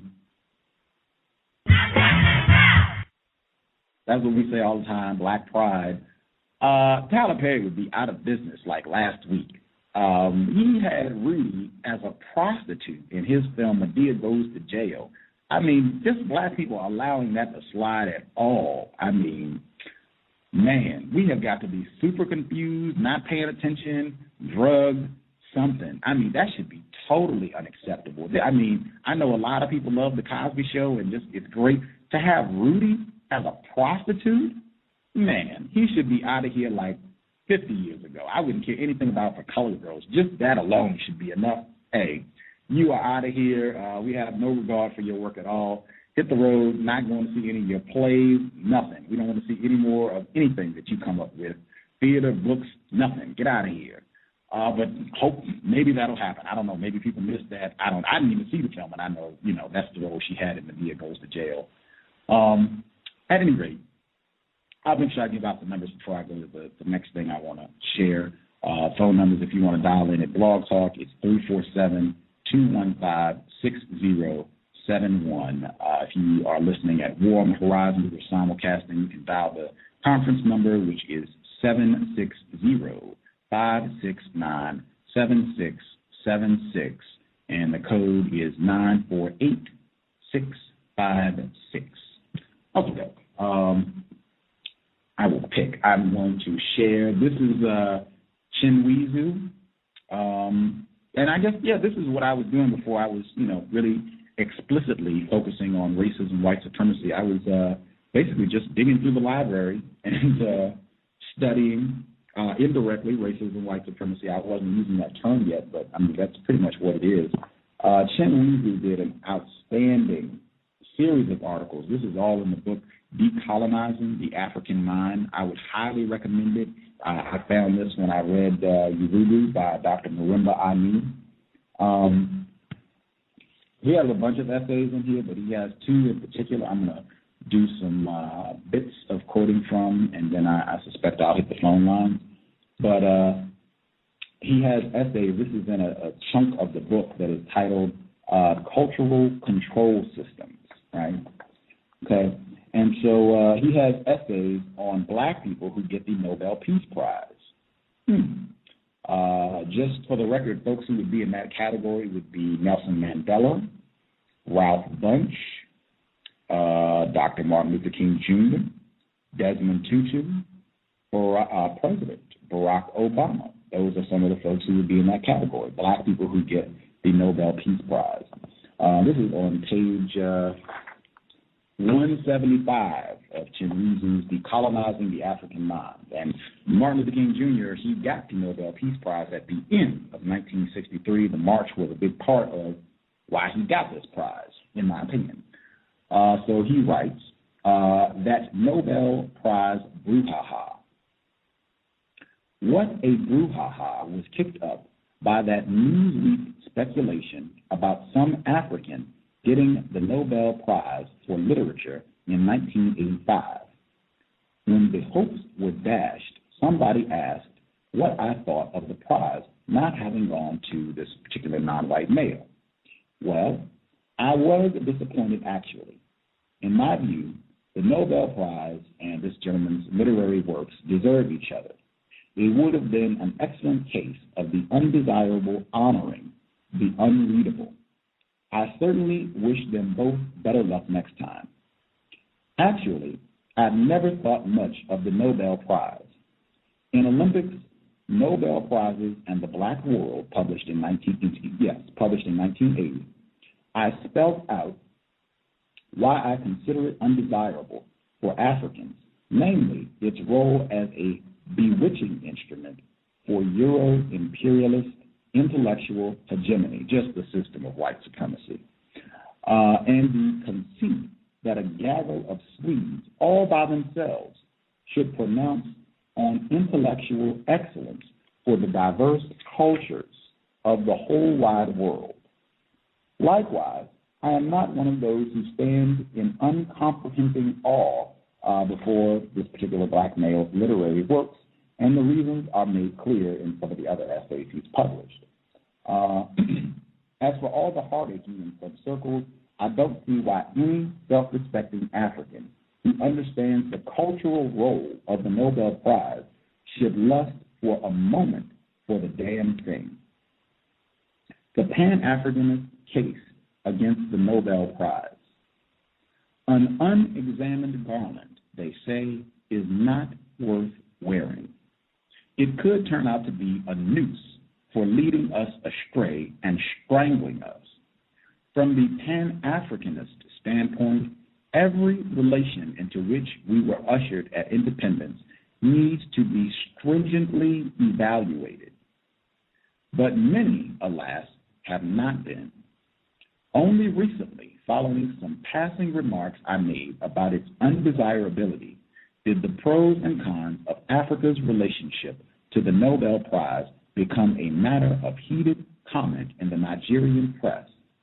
The controversy makes it necessary to restate a Pan-Africanist case against the prize which I had put forward in 1980. Two principal arguments have emerged from those who think it desirable for Africans. They say an award to an African brings prestige to Africa, and that the African recipient could use the $200,000 in prize money, and that African countries could use the foreign exchange. But do these considerations outweigh the Pan-Africanist objections to the prize? But first, let the case be heard. To decide whether a prize is desirable or not, we need to look at the purpose for which it was set up and at the mechanisms for making the awards, especially the composition of the deciding committee. We also have to look at what kinds of works get it and what kinds do not, and what it encourages in aspirants. The basic Pan-Africanist case is that despite its universalist image, the Nobel Prize is not a genuine world prize. That is to say, it is not one organized by all of the nations, parochial minority of nations. I messed that sentence up. I'll read that again. That is to say, it is not one organized by all of the nations, administered by all nations, and free from domination by a parochial minority of nations. Beneath its universalist image, the Nobel Prize is, in fact, a local European prize. The standards applied in awarding it are European.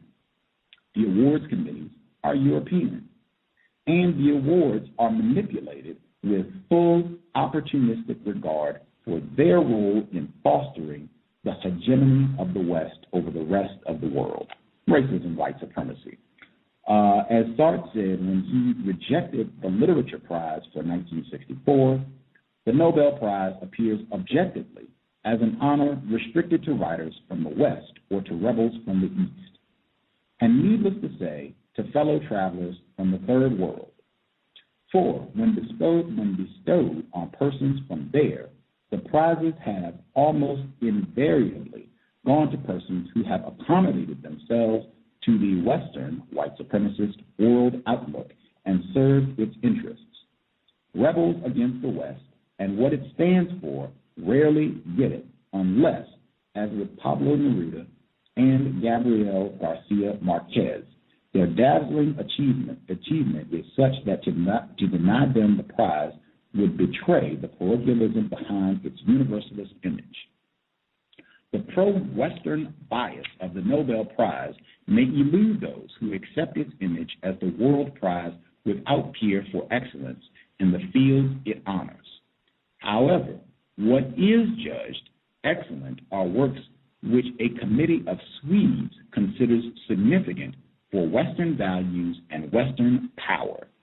Each category of the prize can be shown to operate in that way. The Peace Prize is for preserving the peace on Western terms or for engineering a battle truce on terms compatible with the interests of the West, or for limiting the damage to Western interests from insurrections by the oppressed.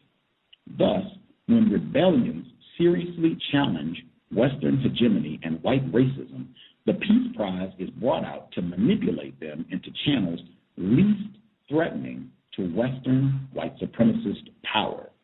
Cases in point are the awards to Martin Luther King, Albert Luthuli, and Desmond Tutu.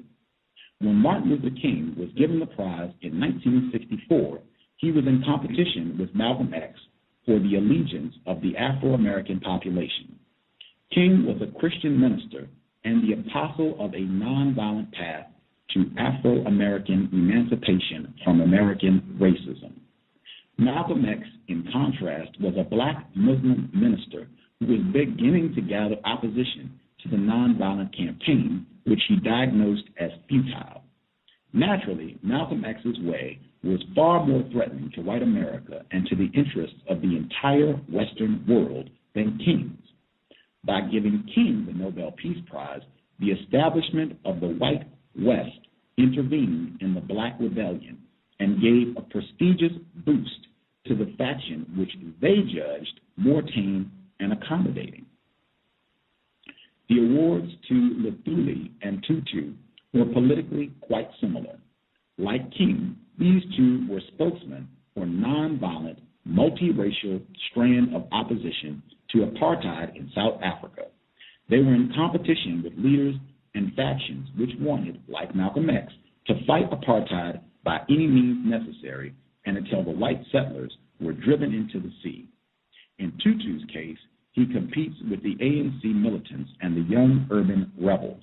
Conferring the Nobel Prize on these moderate leaders was an intervention from the highest levels of the Western establishment to boost the prestige of the milder version of African rebellion and enable it to keep its hold on the populace.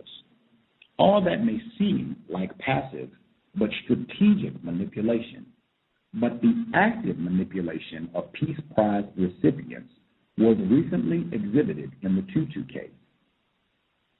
While on a visit to the USA at the end of 1985, Tutu voiced support for the ANC and pointed out that the anti-apartheid campaign could sooner enter a more violent phase where black servants would poison their white masters. For airing such views, he was pounced upon by the U.S. leadership and by a chorus of white South Africans. George Bush, the U.S. Vice President, claimed that such talk cast doubt on Tutu's commitment to nonviolence. His standing as a Nobel Peace Laureate was said to be under a cloud. On returning to South Africa, Tutu found it necessary to qualify what he had said. He declared that while he agreed in principle with the ANC, he did not agree with its methods, that he was categorically against violence, and his statement had been an analysis of the situation rather than a recommendation of violence, etc. Thus was the good bishop tied up and restrained with the ribbons of the Nobel Prize. The West's interest in keeping their opponents nonviolent deserves to be understood. It is, after all, an ancient technique to saddle your opponent with a reputation which inhibits him from using his most effective weapon. Because the West is determined not to concede to anything but superior violence, it endeavors through propaganda to shepherd resistance into nonviolent paths. Using such emasculating honors, they can hold a leader captive within the futile options of nonviolence while going right ahead with their own violence. He, in turn, holds his followers in line and prevents them from joining those who fight Western violence with a counter-violence. Consequently, the armed opposition is smaller and the Western system is safer. I'm moving ahead in the article a few pages. It is thus that Eurocentric disorientation induced by the Nobel Prize divert some African writers and scientists from devoting their full energies to developing African science and literature. And it is thus that in every category, the Nobel Prize channels the efforts of aspirants and manipulates the laureates away from their Pan-African responsibilities, which is why the Nobel Prize should be regarded by the black world not as a badge of honor, but as a disorienting gift from our racist, imperialist foes, which is why it should be repudiated. In the light of the foregoing, can the arguments for the prize be upheld against the Pan-Africanist case? First of all, what good is a prestige which stuns and disorients us? It is not, it is not a neo-colonial equivalent of the OBE, which the British used to confer on those Africans whom our anti-colonial fathers dubbed the obedient boys of the empire. Blacks who crave the Nobel Prize, like those who crave the Obedient Boys of the Empire award, must be seen as camp followers of Western imperialism, white supremacy. Admittedly, we have long suffered world humiliation and insults, but does groveling for recognition from our insulters reduce or compound the humiliation? That's all I'm going to read from that essay, and I believe I should have time to squeeze in a tad from this other. I hope this is constructive. I read this, a while ago, and just looking back over it today, I thought it was very constructive. I thought it was something people should hear. I'll read a tad, and then I'll hit the phone lines. It says in late 1986, the intellectual and political elite of Africa reacted to the news from Stockholm as if it were an emancipation proclamation. It was as if the grand oracle of the culture, mouthpiece of the great white god of civilization, had announced that the black race had at long last become the intellectual equal of the white race, and that a Nobel to this particular black male was proof thereof. Like slaves hearing, they were free at last. They clapped, they shouted, they danced for joy. Some popped champagne and dived into bars and uttered amazing things. Those who could afford it trooped off to the great white altar of culture at Stockholm to be present at the immortal moment when the black race would receive its certificate of intellectual emancipation. Skipping forward, the pity is not that an undesirable prize has once again been tossed into our midst. Who can restrain the Swedish from rewarding certain Africans or stop? I'll skip that part. The pity is not that the prize was accepted with joy by the one whom it was bestowed. Can one really expect a N-word Tom to spurn a gift of laurels and bags of gold from the white massa in the big house? He goes on quite a bit. I'm skipping a little bit just because I do want to take calls. A lot of people called in, so I want to make time for that.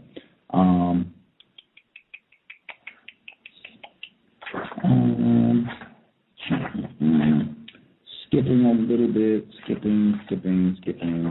Man, this is, it's really, you should check it out. Just make sure you get the book. That's all you have to do. Go get the book, Decolonizing the African Mind. Just get the book. The last thing I'll read, he says, Stockholm is not the intellectual capital of the black world. It is not the venue for electing and anointing the intellectual leaders of the black world. The official voices of the West do not speak in the interest of the black world. Therefore, who in his right mind would consult them when choosing intellectual or any other leader for the black world? Again, I would highly encourage folks, check out the whole thing because he goes more in depth with regards to the damage that prize can do in terms of confusion. But I'll check the phone lines to see if folks want to share. The number, if you want to call in at Blog Talk, is 347-215-6071, and the free HD line is open as well. 90. The free HD line is open as well, so if you want to call in there, the number is 760-569-7676, and the code is 948656. So Blog Talk, you can call in quick there. It's 347-215-6071, and if you want to call in at the other number, it is 760-569-7676, and the code is 948656. The code again is 948656. If you are listening at Blog Talk Radio, you can migrate on over to waronthehorizon.com, and you can continue listening if you just want to hear the folks who called in what their comments are. It's waronthehorizon.com. Just click the live player, and you can listen live. Excellent audio quality. You can continue listening, no worries. I will hit the phone lines. Thank you, everybody, for tuning in. I hope you found the reading constructive, of some value, was not a waste of your Tuesday evening. Person who called in, last four digits, 5573. 5573, your line is open. Oh, I was just calling in just because I seen that the show was about to go off air and stuff, so I just was calling in just to listen to. I guess, the full ending. Oh, no worries, no worries. Thank you for okay, but it was a very informative and interesting show, though. I do want to thank you for bringing that information forward. I appreciate it, sir. Thank you. I'm glad it was of some value to you. I appreciate it. If you want to comment or ask a question, just press 1, and I'll see that you have a hand up, and then I can get your call. Person who called in, last 4 digits, 8490. Did you have a question, or are you listening? No, I'm just listening at this time. All good. Thank you for calling in. Appreciate it. Person who called in, last 4 digits, 7012. Did you have a question? No, brother. Guess I didn't have a question. But enjoyed the information you gave out. And I found it interesting, compare, because I never saw that Cosby Show episode, but and comparing that to something I think was read a couple of weeks ago on this show, how people were clapping and didn't hear anything, compared to what was said on the Cosby Show, the enthusiasm about being on the grounds, it's just pretty funny. And yeah, I'll definitely be hitting you up for that PDF file. And thanks again. All good. Thank you for reminding me. And if you want that file, that article that I read, if you would like it, you can just shoot me an email, or some people shot me at Blog Talk. You can do that too. If you hit me at Blog Talk, like if you send me a message at Blog Talk Radio, you got to have your email address. Or actually, I'll tell you, I'll upload it, and then I can just send you a web address so you can access it. That's what I'll do. So don't even worry about it. Just shoot me an email or message or whatever, and I'll upload it so it'll be online, and you can just access it that way. So if you want that article, Castrated Giant, gotcha. And I'm glad you pointed that out, because, what they said, what they presented on the Cosby Show, strong contrast. The article that I read a couple of weeks ago was Stranger in Babylon, where he said a lot of similar things to the reports that I read today about how it was a carnival atmosphere and the picnics and all that. And, just foolishness, total foolishness. If you would like that earlier article that I read, Stranger in Babylon, I can upload that one as well. So just let me know. And again, both of those articles are in Presence Africaine. If you are around a university or a college that has a great library, they should have those. I would highly recommend. Go flip through those. It is an African literary journal. They have articles and reports from all over the world, and it goes back to like the 40s. So, they have stuff on Malcolm X, Kwame Nkrumah. It is incredible source of information, and it still comes out. Like, they're still doing publications like it's current. So Presence Africaine, I think if you're listening at Blog Talk Radio, you can see it scroll by. They have a lot of publications, so big ups to Presence Africaine. Person who called in, I think it's 7012. Did I just get you? 7012? Yeah, that's me. You just got me. My fault. I'm confused. Thank you.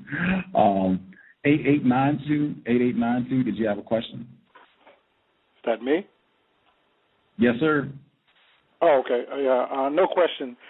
Just wanted to say that the program was very informative, you know what I'm saying, and very constructive today. The last article that you read about the Nobel Peace Prize, that very same thing could be said about today's Oscars. Oh, nice, for sure. Very same thing could be applied to that. Yeah, that's all I wanted to say. So, but enjoy the program. For sure, excellent point, sir. Excellent point. I would totally anything that white people give out, I would say is pretty much you're probably doing something to help them out. If white people do anything and they want to honor you and give you a biscuit or a bologna sandwich, you're probably doing something to help their system out. I would be real suspicious.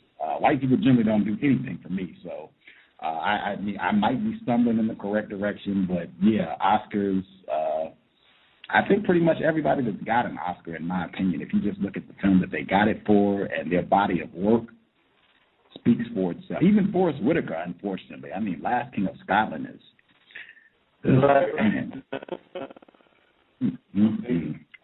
Excellent point. I didn't even think about that. Excellent point. He has that in Decolonizing the African Mind. If you get it, he has a bunch of essays in that same chapter. He talks about the Olympics, same thing. Like, excellent. I can highly recommend Chinweezu, Decolonizing the African Mind.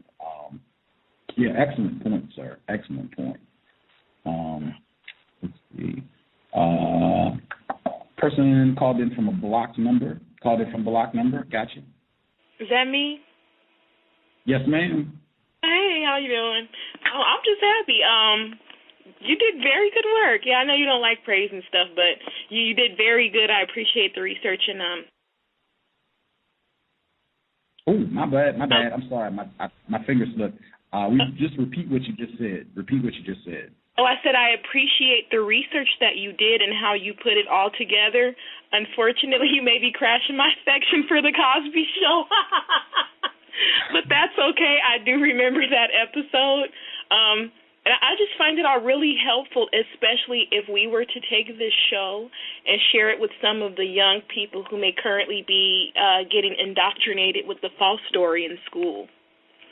I remember my first experience knowing anything about Martin Luther King. I was 6 years old in the first grade, and they chose me to go across town to another elementary school to participate in some sort of march where we held banners and, you know, we were told the whole typical story and everything.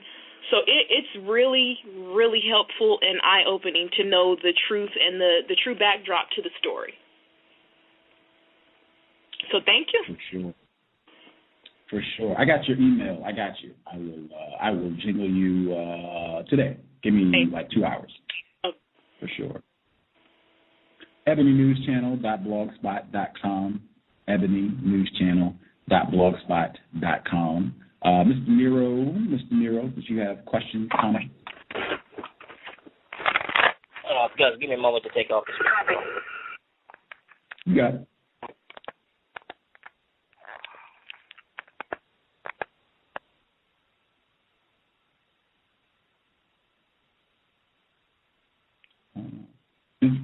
Did you want me to like come back in a minute, or you just need like a couple seconds? It doesn't matter to me. Okay. Mr. Nero, did you want me to?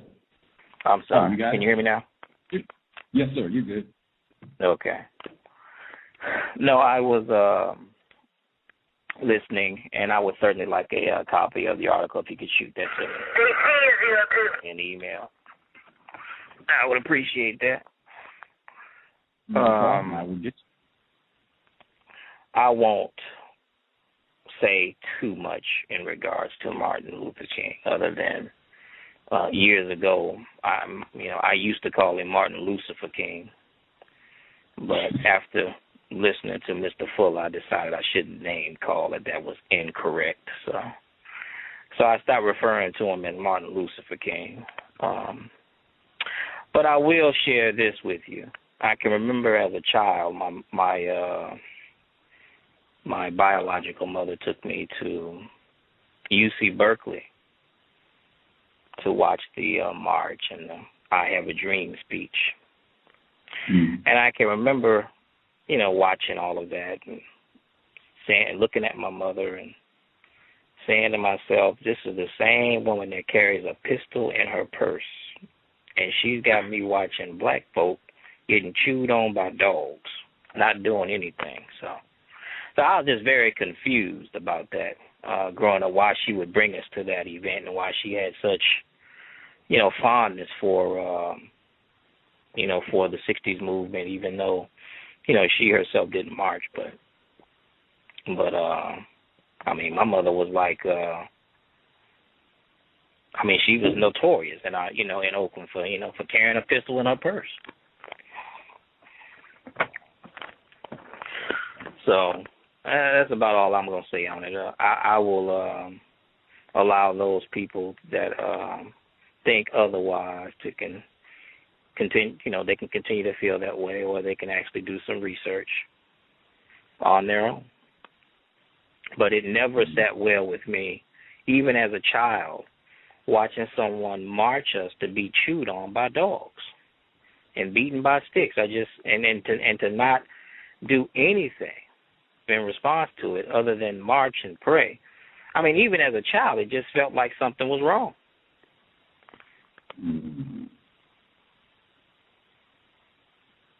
I agree. Man, I just want to just get this out there. Again, context, because people don't because most black people do not research. That's why I wanted to do this program. If you go back and read, particularly if you look after like 64, black people, not white people, black people were referencing Martin Luther King as Martin Loser King. Particularly if you start looking around the Watts riots, like 65, 66, black people were referencing him as Martin Loser King. He went to Watts to try and calm things down, and, you know, they were like, get out. We are not on that at all. Roll. And he left immediately. And I'm not saying, you know, name call, anything like that. He's a victim of white supremacy. I'm just saying you can go back real time and look, and a lot of his contemporaries were not pleased. They did not buy into that nonviolent philosophy, and they felt like, you know, white people are using this guy to suppress our effort to combat racism, white supremacy. So, you know, and they did a lot of name calling. So, you know,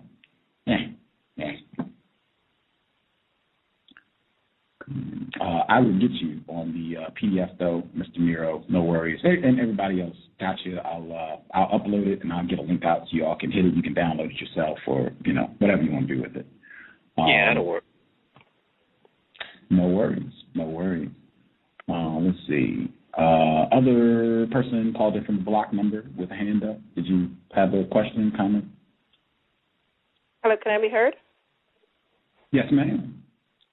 Good evening to all of my listeners out there, as well as to you, Gus, and to Justice, and the War New Horizons staff and family.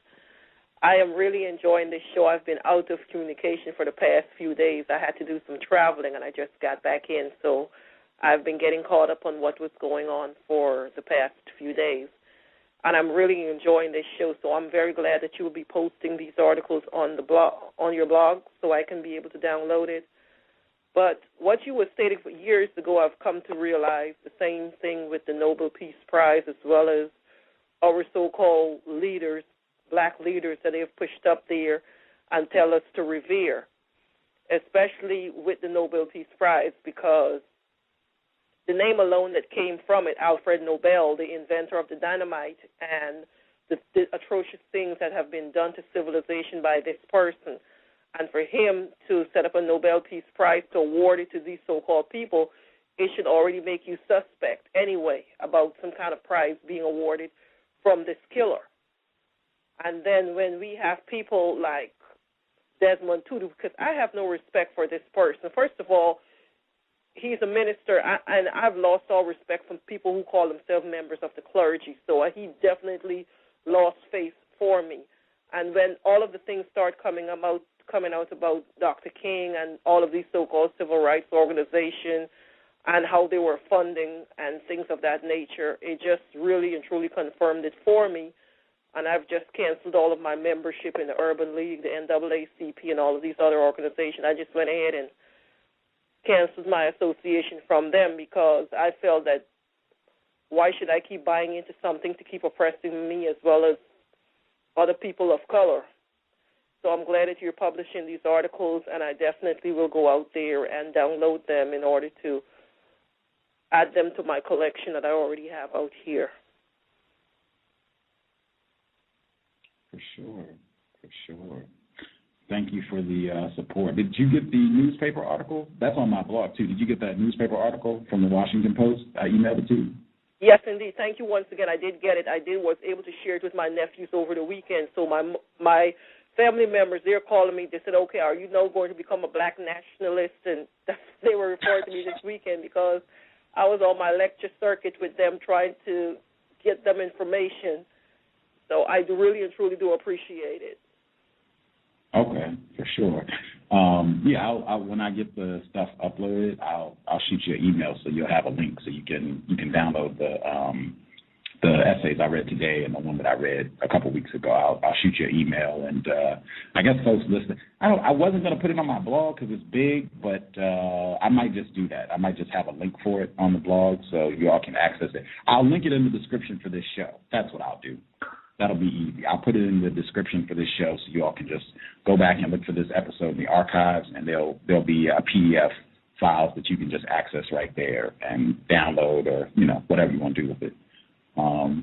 Grooving. And the article that I was referencing with the female that just was on the line, it's a newspaper article. It's on my blog. I'm not reading it just because it's on my blog now, but in my blog is racism-notes.blogspot.com. That it's a newspaper article from the Washington Post. It's July 1963. It's like a month and a half before the March on Washington. And it supports a lot of, what we've already covered today. White people were really nervous. They didn't want the march to happen. They thought black people were going to come and act rowdy about racism, white supremacy, and they organized this meeting. White people organized this meeting in New York, got all these black people together, including Martin Luther King, changed what the march was going to be about, and, we got the results that everybody knows about. But it's on my blog. It's the most recent post. Racism-notes.blogspot.com. First post up there. You can't miss it. You can read it right from the blog, and I think you should be able to print it out if you want it or download it or whatever. You can take it right off my blog. Person who called in, last four digits, 1996. 1996. Did you have a question or comment? No, I'm just listening, Gus, but I want to thank you for all the information that you've been providing for us. I really, really appreciate it. Thank you very much. For sure. Glad it has been of some value. You haven't wasted your Tuesday evening. Let's see. Person who called in 5301. Did you have a question, comment? Can I be heard? Yes, sir. Just wanted to thank you for the discussion tonight. Also, decolonizing the African mind. It was a reminder to somebody who somehow forgot to return it. That's great. So, and I'm looking forward to clicking by the blog and downloading that document as well. You're doing a great job, and continue doing what you're doing, winning a good fight. Not winning yet, but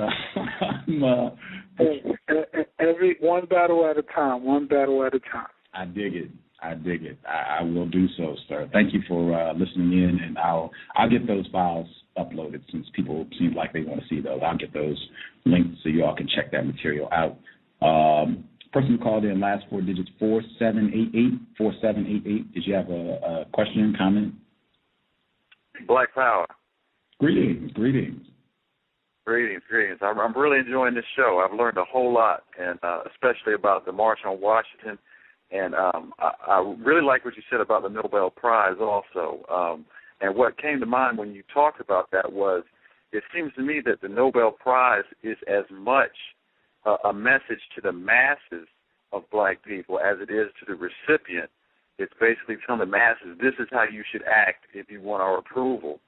And an individual that came to mind that they did the opposite to was Khalid Muhammad. Instead of praising him, it was like they tried to shame him in front of the world to show the masses of black people that this is not the way to do it, and this is the way to get our rebuke as opposed to our approval. That was all I had to add. I would agree wholeheartedly. I think Robert F. Williams, I think, would be another example. There's a lot of them. Black people that are not doing what they want. I totally agree. It's shame, degradation, and ultimately violence. If they really, if you really get out of pocket. I would totally agree. And violence with Dr. Khalid Muhammad as well.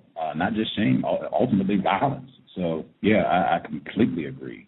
I would even argue Martin Luther King, when he got to the point where he was no longer of use to them and he was chatting a little too much about Vietnam and saying they shouldn't be over there harming those non-white people, violence as well. So, yeah, I would totally agree. Carrot and stick type of thing. I just wanted to clarify one thing. When I was saying about Khalid Muhammad, I was referring to when the U.S. Congress censored him. So that was like the complete opposite of giving him a prize. Mm-hmm. You know, so that was exactly, I hadn't even thought about the fact that they killed the brother. I mean, of course, I know that, but, you know, I was more thinking about the fact that instead, you know, that they went out of their way to vote to show their disapproval. Mm-hmm. To basically let us all know as a group, you know, this is not the way to do it. You will never get our approval acting like this. I agree. But I really love your show, brother. I'm just going to listen from this point on. For sure. I appreciate it, sir. Thank you. Glad it was of some constructive value, for sure. I want to make sure I give acknowledgement because I could perceive Irritated Genie and perhaps some of the War on the Horizon gang snickering in the background. I believe Chinweezu would classify himself as a black nationalist and or Pan-Africanist. And I think he has a lot of constructive information. There are quite a few black people that have taken the stance that they are black nationalists that I would borrow quite a bit from. Chinweezu being one. There are many. I still would take my stance, but for sure, I would acknowledge that. Pan-Africanists who had brilliant analysis of the Nobel Peace Prize, the Olympics, just tons of stuff. I mean, get this book, man. It's Decolonizing the African Mind. Outstanding book. I actually read this by accident. I read this because I was trying to get The West and the Rest of Us, which is another book that he did.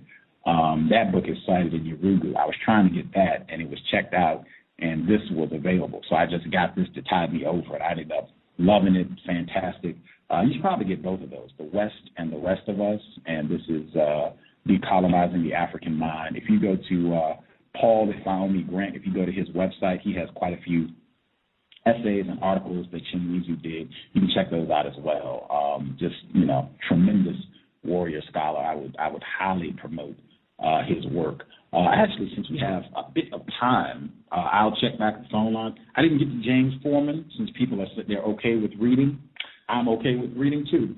James Foreman, people should also read this book as well, The Making of Black Revolutionaries.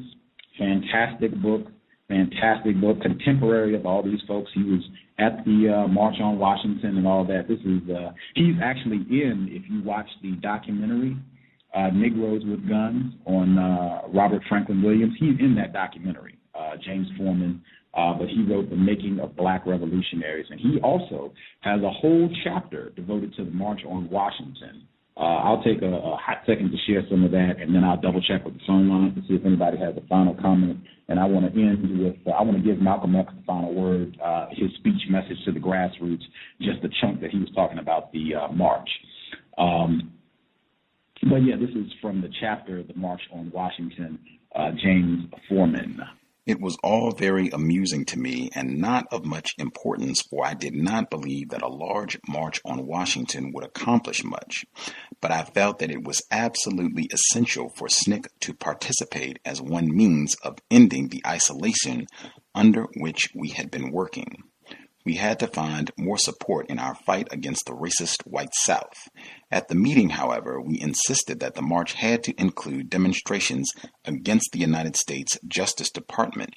Only recently in Albany, Georgia, the federal government, through the Justice Department, had brought charges of perjury against leaders of the Albany movement. There was no serious opposition to this idea, but somewhere later in the negotiations, the plan was dropped, unquestionably to satisfy the white liberal contingent. Following that meeting, there was another with Wilkins. Baird Rustin wanted all of us to go in to it, but I refused, saying that Lewis alone should represent SNCC.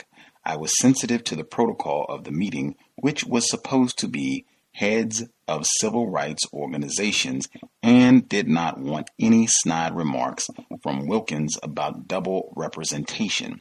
My decision proved correct for Bayard Rustin and Cleveland Robinson later came walking out of the room to where I was waiting for John.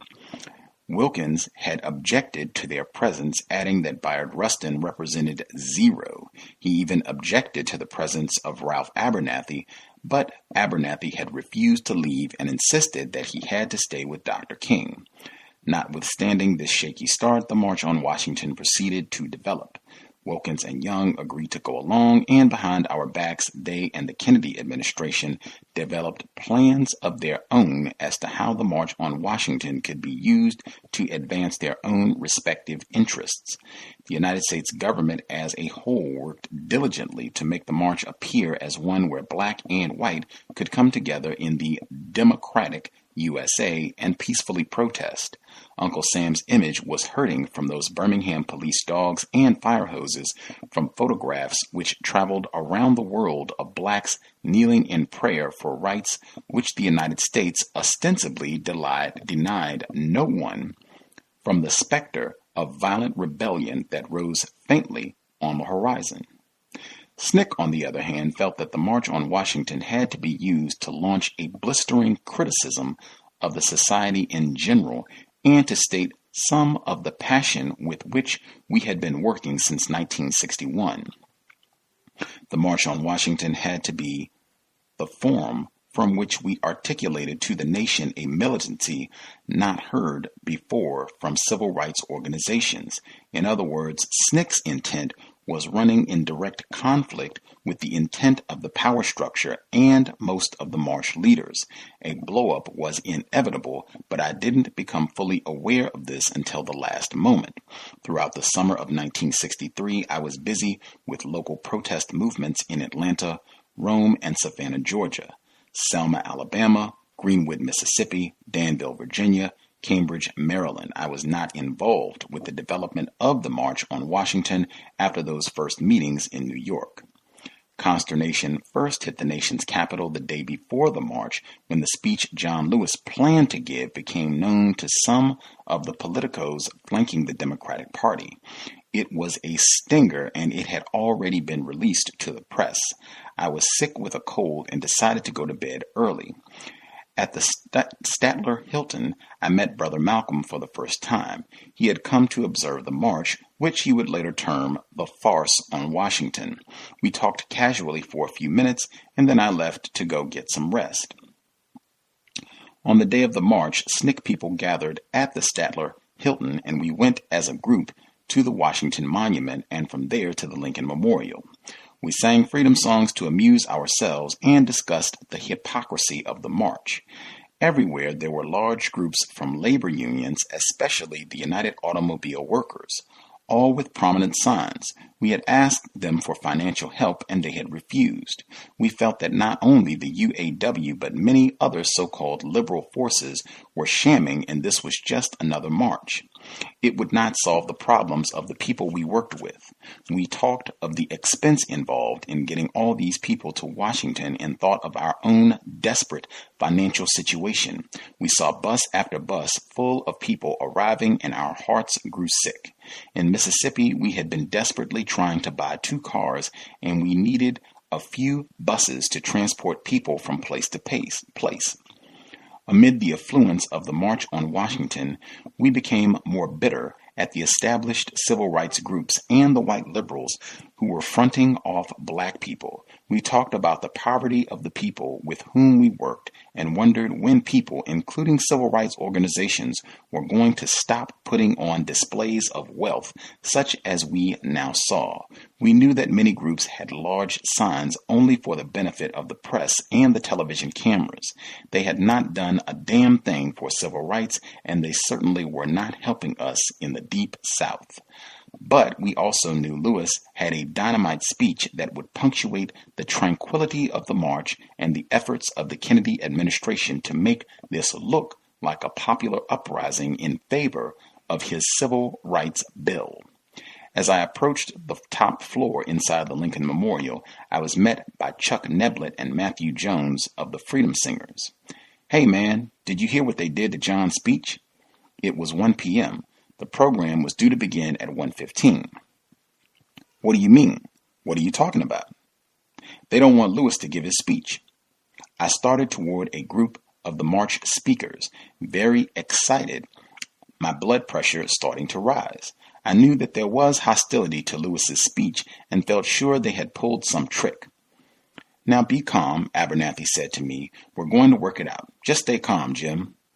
In a few minutes, enough of the story emerged to outrage me.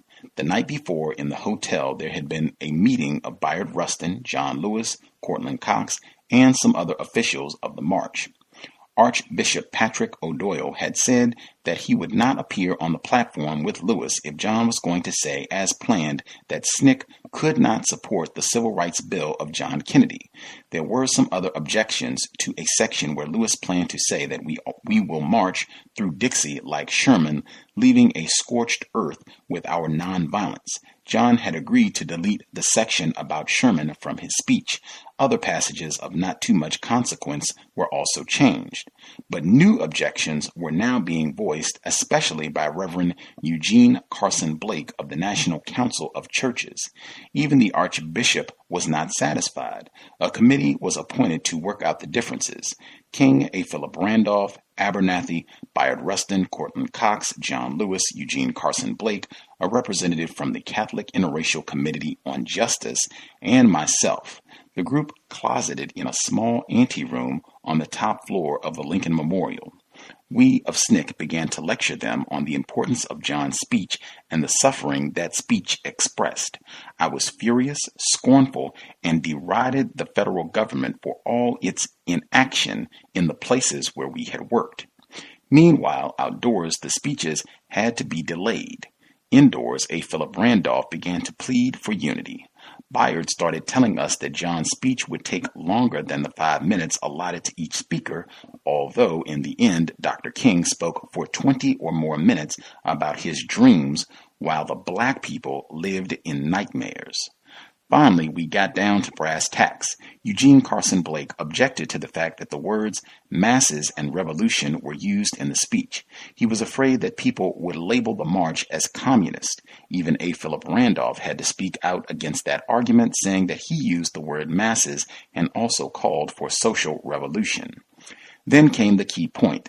SNCC had agreed a day or two before to change Lewis's speech from saying we cannot support the Kennedy Civil Rights Bill to saying we cannot wholeheartedly support it because there were sections of the bill that members of our organization did support. This change was omitted from the text released to the press by an oversight. Now, however, Eugene Carson Blake began to object to the word wholeheartedly. We said that possibly we could change the phrase to read, we support with reservations. It seemed like a small matter to us. Then we thought that Blake and the others siding with him were just masturbating over words.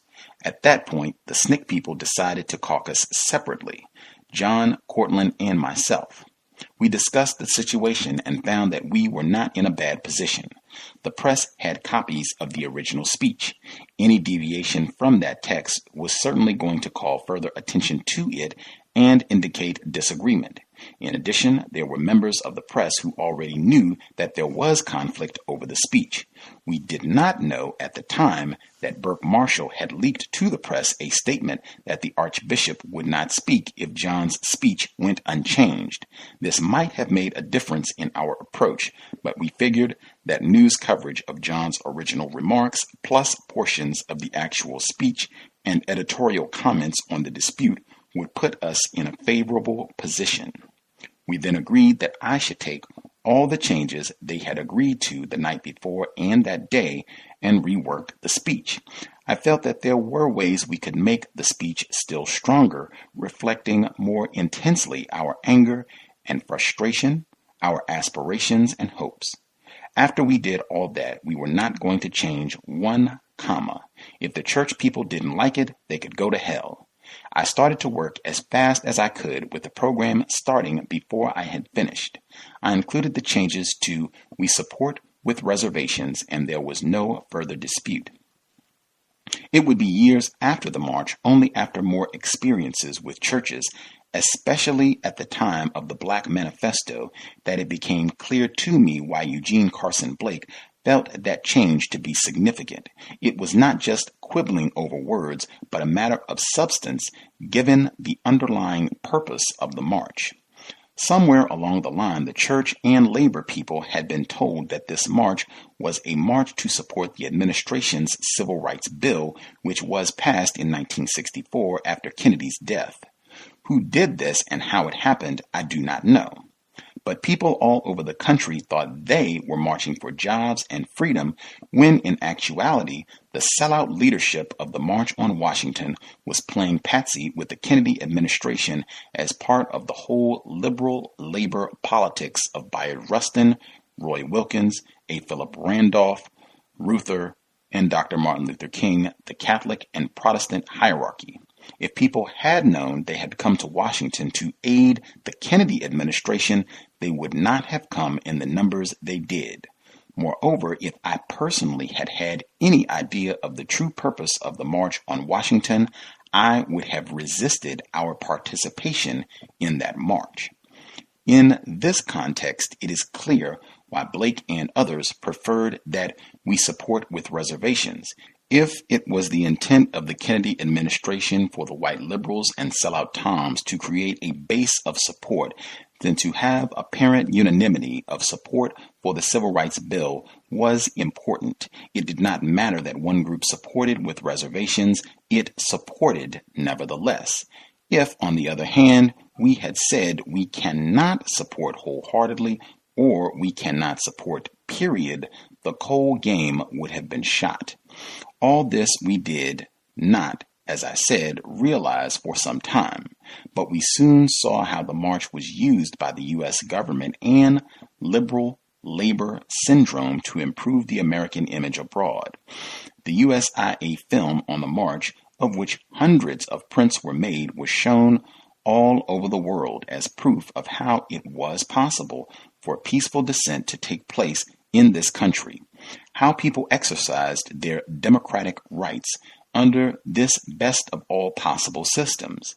At the same time, the march served to stifle manifestations of serious dissent and to take the steam out of the black anger then rising in the South, eventually to explode in many parts of the North as well.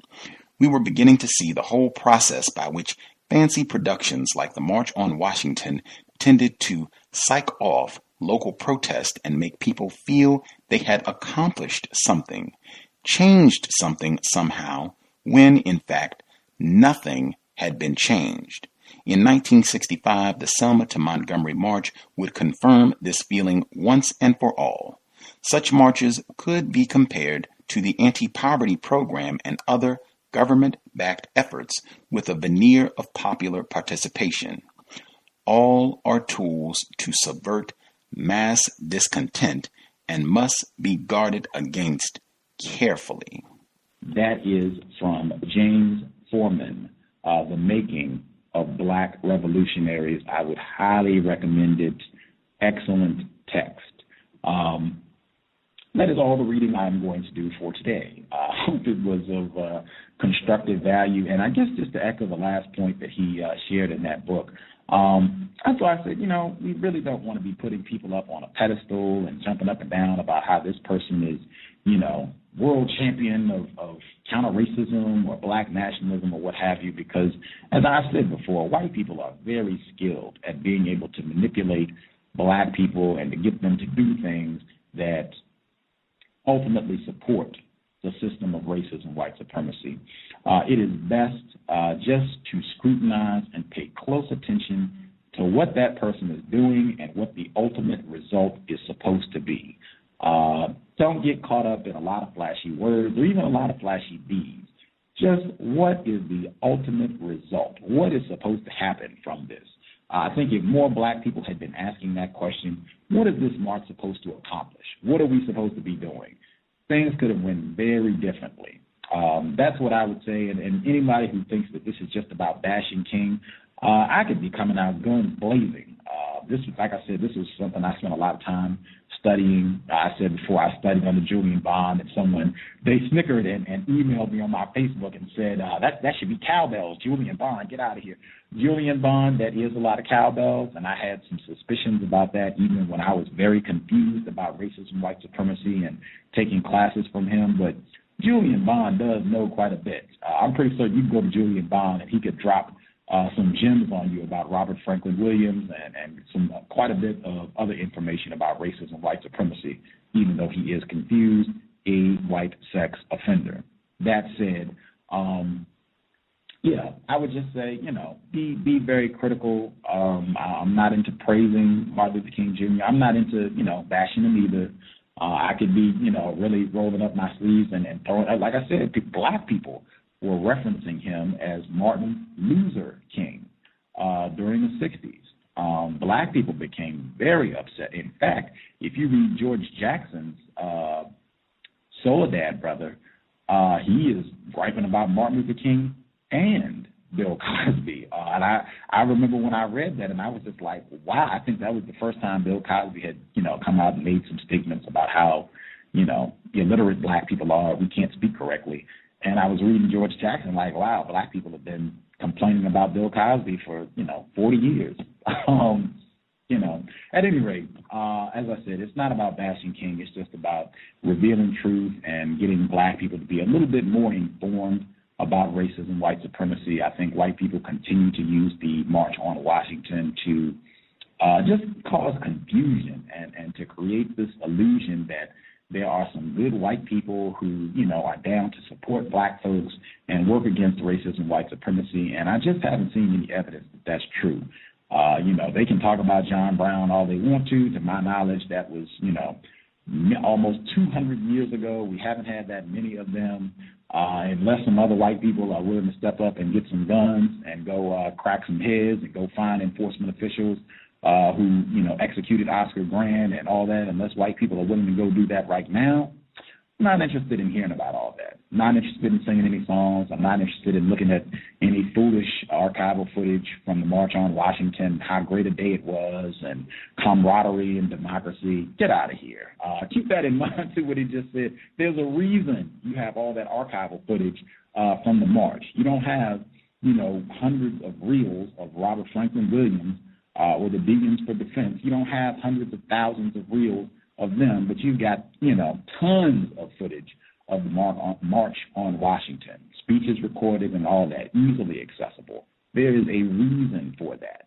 I'll let it ride there. I will make sure to support War on the Horizon and plug some of their commercials, but I'm going to play the commercial, and then I'm going to wrap the program with Malcolm X, and he'll be the final word on the March on Washington. I hope the broadcast has been constructive. We should be back on Thursday with the black males from the Mean Girls of Morehouse Vibe article. These were the gay black males at Morehouse College. They should be dropping by Thursday evening. You just have to check back for show times and all that good stuff. But I'm quite excited about that broadcast. And make sure you have on your calendar Neely Fuller Jr. He'll be here on Tuesday, November 23rd, his 9th visit to the Context of White Supremacy, and that'll be simulcast at War on the Horizon as well. Thank you for tuning in. Justice's email address is justice.asap@yahoo.com. Again, it is justice.asap@yahoo.com. I'm going to play the War on the Horizon commercial, and then we will hear Malcolm X to close out the broadcast. Replace white supremacy with justice immediately, if not soon. I would like to just mention one thing else quickly, and that is the method that the white man uses, how the white man uses these big guns or Negro leaders against the black revolution. They're not a part of the black revolution. They're used against the black revolution. When Martin Luther King failed to desegregate Albany, Georgia, the civil rights struggle in America reached its low point. King became bankrupt almost as a leader. Plus, even financially, the Southern Christian Leadership Conference was in financial trouble, plus it was in trouble, period, with the people when they failed to desegregate Albany, Georgia. Other Negro civil rights leaders of so-called national stature became fallen idols. As they became fallen idols, began to lose their prestige and influence, local Negro leaders began to stir up the masses. In Cambridge, Maryland, Gloria Richardson.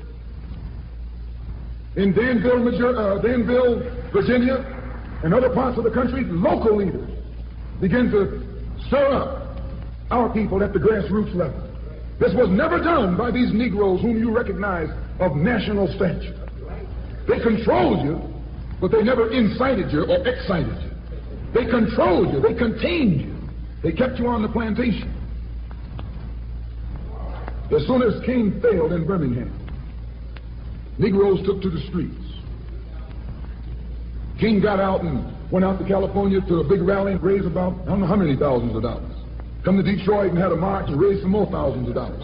And recall, right after that, Wilkins attacked King, accused King and the Corps of starting trouble everywhere and then making the NAACP get him out of jail and spend a lot of money, and then he accused King and Corps of raising all the money and not paying it back. This happened.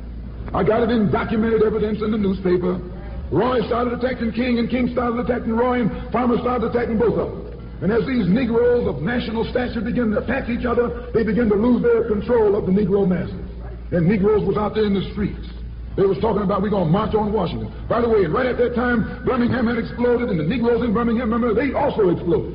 They began to stab the crackers in the back and buzz them upside the head. Yes, they did. That's when Kennedy sent in the troops down in Birmingham.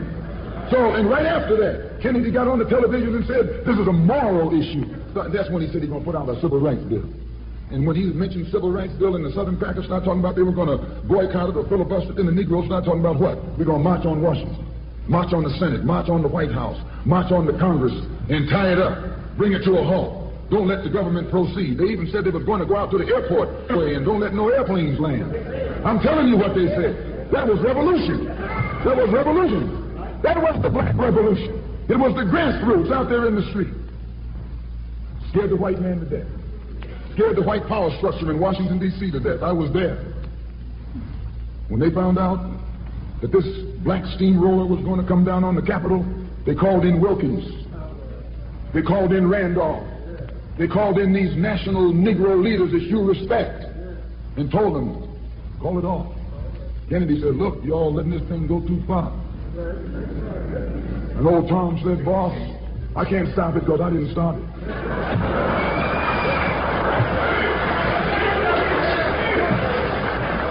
I'm telling you what they said. They said, I'm not even in it, much less at the head of it.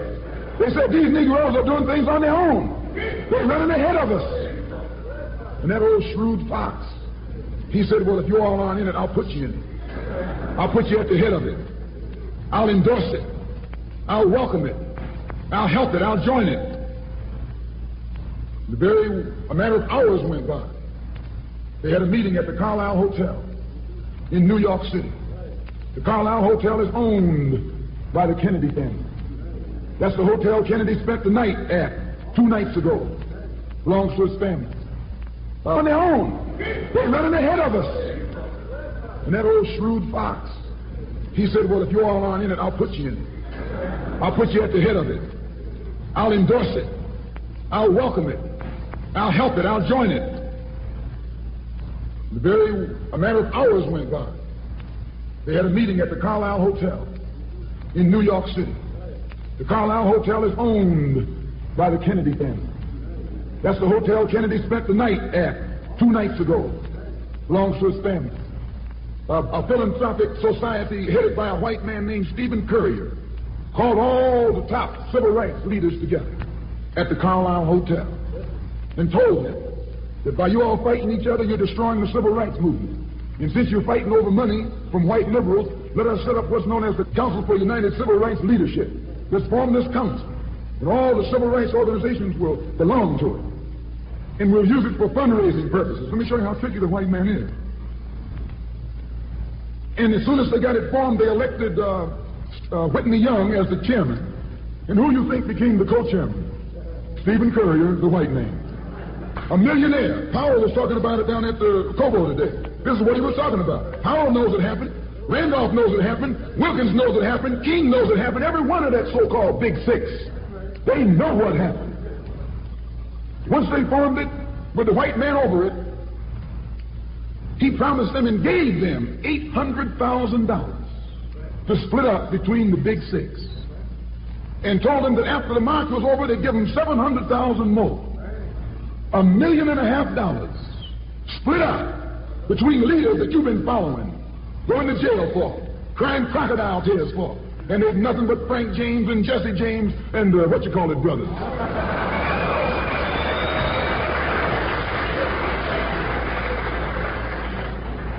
Soon as they got the setup organized, the white men made available to them top public relations experts, opened the news media across the country at their disposal, and then they began to project these Big Six as the leaders of the march.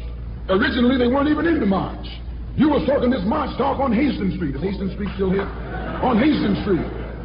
You was talking the march talk on Lenox Avenue, and down on Fillmore Street, and Central Avenue, and 42nd Street, and 63rd Street. That's where the march talk was being talked. But the white man put the Big Six ahead of it, made them the march. They became the march. They took it over. And the first move they made after they took it over, they invited Walter Reuther, a white man. They invited a priest, a rabbi, and an old white preacher. Yes, an old white preacher. The same white element that put Kennedy in power. Labor, the Catholics, the Jews, and liberal Protestants. Same clique that put Kennedy in power joined the March on Washington. It's just like when you got some coffee that's too black, which means it's too strong. What you do, you integrate it with cream.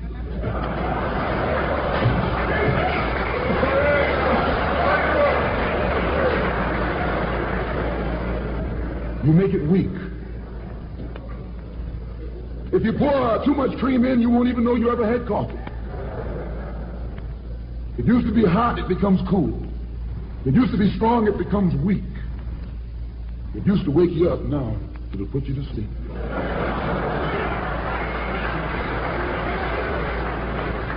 This is what they did with the March on Washington. They joined it. They didn't integrate it, they infiltrated it. They joined it, became a part of it, took it over. And as they took it over, it lost its militancy. They ceased to be angry. They ceased to be hot. They ceased to be uncompromising. Why, it even ceased to be a march. It became a picnic, a circus. Nothing but a circus with clowns and all. We had one right here in Detroit. I saw it on television with clowns leading, white clowns and black clowns. I know you don't like what I'm saying, but I'm going to tell you anyway, because I can prove what I'm saying. If you think I'm telling you wrong, you bring me Martin Luther King and A. Philip Randolph and James Farmer and those other three, and see if they'll deny it over a microphone. No, it was a sellout. It was a takeover. When James Baldwin came in from Paris, they wouldn't let him talk, because they couldn't make him go by the script. Burt Lancaster left the speech that Baldwin was supposed to make. They wouldn't let Baldwin get up there, because they know Baldwin liable to say anything.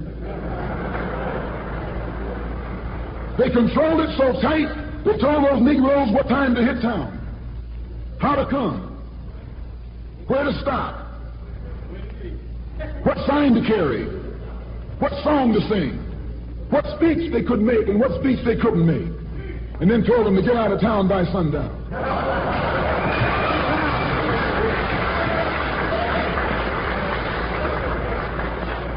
And every one of those Toms were out of town by sundown. Now, I know you don't like my saying this, but I can back it up. It was a circus, a performance. It beat anything Hollywood could ever do. The performance of the year. Reuther and those other three devils should get an Academy Award for the best actors, because they acted like they really loved Negroes and fooled a whole lot of Negroes. And the 6 Negro leaders should get an award, too, for the best supporting cast. Context of White Supremacy. We are live. We are live. Context of White Supremacy. Rebroadcast of our November 2010 program. A retrospective on the 1963 March on Washington. If any of the folks listening in have any comments they would like to get in, feel free. The number 760-569-7676, and the code is 564-943#. Press *6 if you have any comments you would like to get in. I posted last month on July 4th that article that I mentioned that was in the Washington Post, which supported pretty much everything that you heard on this rebroadcast. I posted it on my page, and someone made a comment about how we shouldn't rely on white people or white news sources for information, that we should be able to go to some of our own black scholars, historians, writers who have documented this information. And I had a good chuckle to myself and thought, oh, they have not heard enough of the archives of the cows. We've already got that covered. And in fact, got more sources, anyone who is interested. James Baldwin, No Name in the Street. He also was at the March on Washington, and in that book specifically, he talks about how he was confused, and his view of the March on Washington changed drastically as the black bodies continued to pile up following the August 28th spectacle, 1963. But that would be another source. You can check that out. He has about 4 pages that detail his original thoughts on the march and how they evolved with time and a better understanding of the pathology of whites. At any rate, I'll check, see if anybody has anything they want to get in, any comments. I would advise you to get your hand up quickly. I'm willing to spend time if folks have things that they would like to say, given all of the shenanigans that are about to go down on Wednesday. They already begun. They had marches and speeches over the weekend, but I think the big thing is going down this Wednesday. I had 5 quick points I wanted to get in. I'll make those. I'll check the phone lines if anyone has anything. Number 1, President Obama. Everyone is going to be mad. Well, I won't say everyone, but you're going to have tons of white people and tons of black people, non-white people, who are going to be furious. President Obama is supposed to speak at the anniversary this coming Wednesday, and it doesn't really matter what he says. White people and a lot of black people are going to be mad. They're not going to be satisfied, or they're going to be mad that he brought, for white people, they're going to be mad that racism is being discussed at all. Damn you, Obama. It's going to be a lot of that all the way around. You can just prepare for that this coming Wednesday, whatever he has to say at the march. A large chunk of people are going to be furious. With regards to a report that was placed on my Facebook page today, there were black people this weekend who were at the anniversary for the march, and they had signs about the injustice with regards to Trayvon Martin being killed and then his murderer being exonerated, and their signs were confiscated.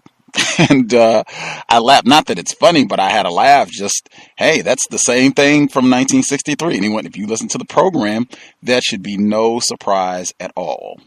No unauthorized songs, signs, fainting. This is all scripted. No deviation from the script at all. But you can check that out. It was posted on my Facebook page. I put it in the Cows group as well. There are lots of people that have comments. Yikes, I didn't see there were that many hands. I will hush and just get the people that dialed in on the phone line. I guess I should say really quick, Michael Thelwell, who authored Castrated Giant, he'll be here on Wednesday. The 50th anniversary, he will be here Wednesday evening, 8 p.m. Eastern, 5 p.m. Pacific. The individual who authored that report, he also co-authored Kwame Ture, formerly Stokely Carmichael's autobiography, Ready for Revolution. He'll be here on Wednesday. I thought it would be grand to get his thoughts, since he was around and complaining about the march the first time around. I shouldn't even say complaining, but just making intelligent observations of how white people masterfully manipulated what happened. But he'll be here on Wednesday. It will be phenomenal to hear his commentary on what's going down, the 2013 version of this. I'm just going to open up everybody's line that dialed in. We'll just do it that way. All the people that dialed in, your line is open, and I will hush. Hopefully we won't have too much talking over. I guess we should let the females go first. I think there are more than one female on the line, so we'll go females first, and then the other folks can chime in. Good evening, everyone. It's Lashes. How are you? Right poorly. Good evening, ma'am. Good evening. After listening to you read the August 28th article by Michael. Correct. I came to the conclusion that every year they commemorate this period as a way to keep non-whites subservient, not to really galvanize and produce something constructive for their ills of today, and also to keep up the rhetoric and self-image of racist man and racist woman, which is the system of racist and white supremacy. I'll yield the floor to the other callers.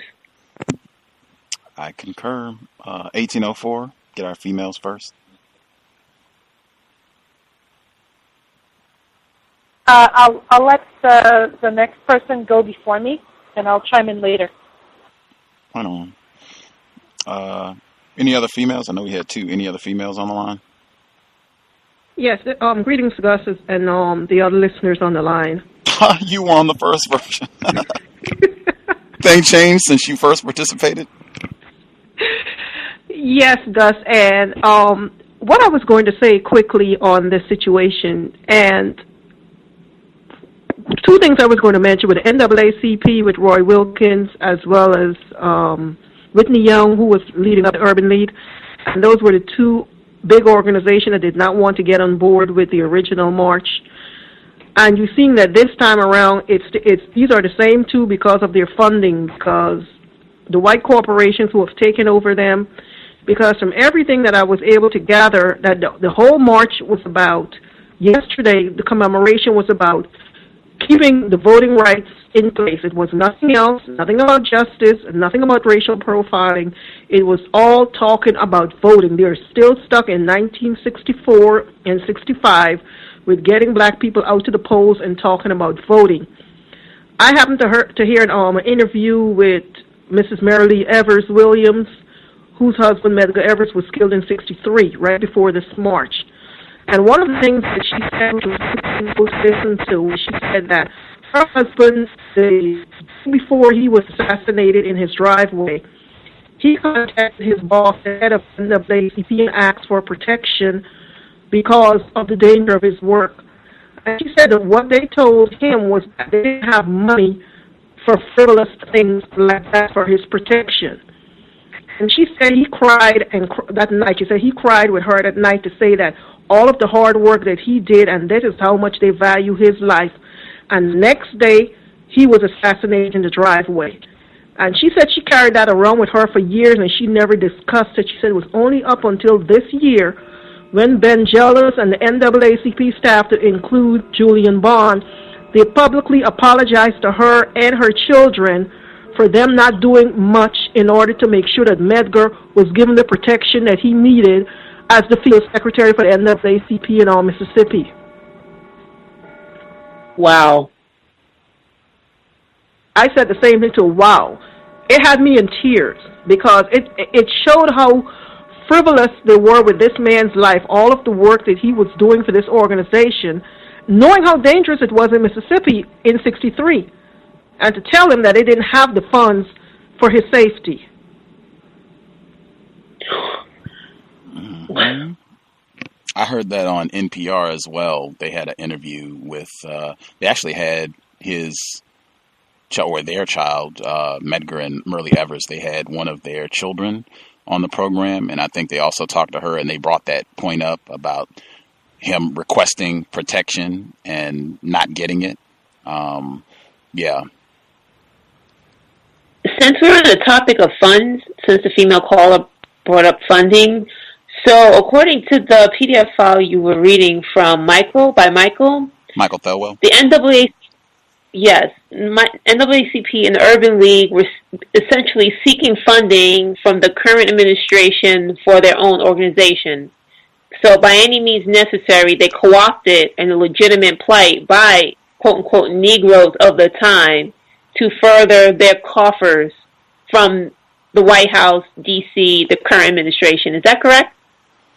I don't know if the money came directly from the White House or if they just facilitated them getting funding. But from the report that was read, and I mean, this is in the Washington Post too, from everything that I've seen, the civil rights organizations were having major squabbles over funding, the NAACP and some of the other groups, that they were upset about this, and white people intervened to take care of that and get money for them. And it seemed the NAACP, and I think it was one other major organization that was listed in saying these seemed to be two of the ones that were heavily used by white people to take things in a different, less constructive direction. But I know the NAACP was definitely one, and I'm just not sure where the funding came from, if it was the White House or just other white people or what have you. But it seemed like the White House, they were facilitating all of this. And why did these two example organizations needed funding in the first place? Do you have any historical recollection on why? Why were these two organizations in need of funding in the first place? They were doing all these sit-ins and what have you. That's bail money to try to get the folks out. With the NAACP, they had the NAACP legal defense team where they're actually getting lawyers to go and do trials for all of these cases, which can pile up pretty quickly. That's even one of the strategies in COINTELPRO and their documents, to just tie up black organizations or individual black people, tie them up with all sorts of court costs and what have you, and you just keep racking up bogus charges and making them go to court and waste time and money. It can pile up pretty quickly with regards to cost. As well as the desegregation that was going on, they had those lawyers fighting those cases as well in several courts. But so they needed funding to fight. Like is mentioned in that PDF file by Michael Tidwell, they needed funding to fight via the courts, which these two organizations felt more quote-unquote comfortable doing versus supporting various Negroes, unquote, across the South who are working as a community to fight or basically counteract the racist and white supremacy Jim Crow system of the day. Is that correct? It would seem to be correct, at least with providing security for Medgar Evers, correct. Wow. I'm sure he wasn't the only one. Actually, yeah, that wasn't even the only one, because SNCC talked about that too, how they were also having struggles with money, and they were at a lot of that. If you get James Foreman book, which I read a little bit from, The Making of Black Revolutionaries, he was in SNCC. They were considered the radical element. It was a lot more younger black people were in that, and they had a lot of clashes with some of the older black people that were participating in the so-called civil rights movement, NAACP, SCLC, some of these other groups.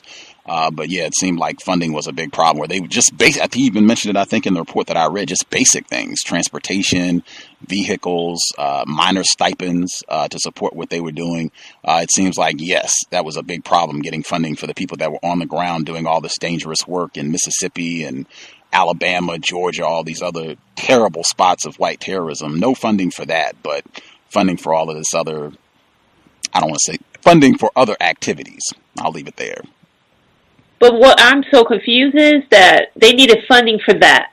These organizations needed funding for that. However, you have other average, quote-unquote, Negroes who are taking risk upon themselves by fighting and counteracting this Jim Crow system of the day, but yet they didn't have any economic means to finance anything. So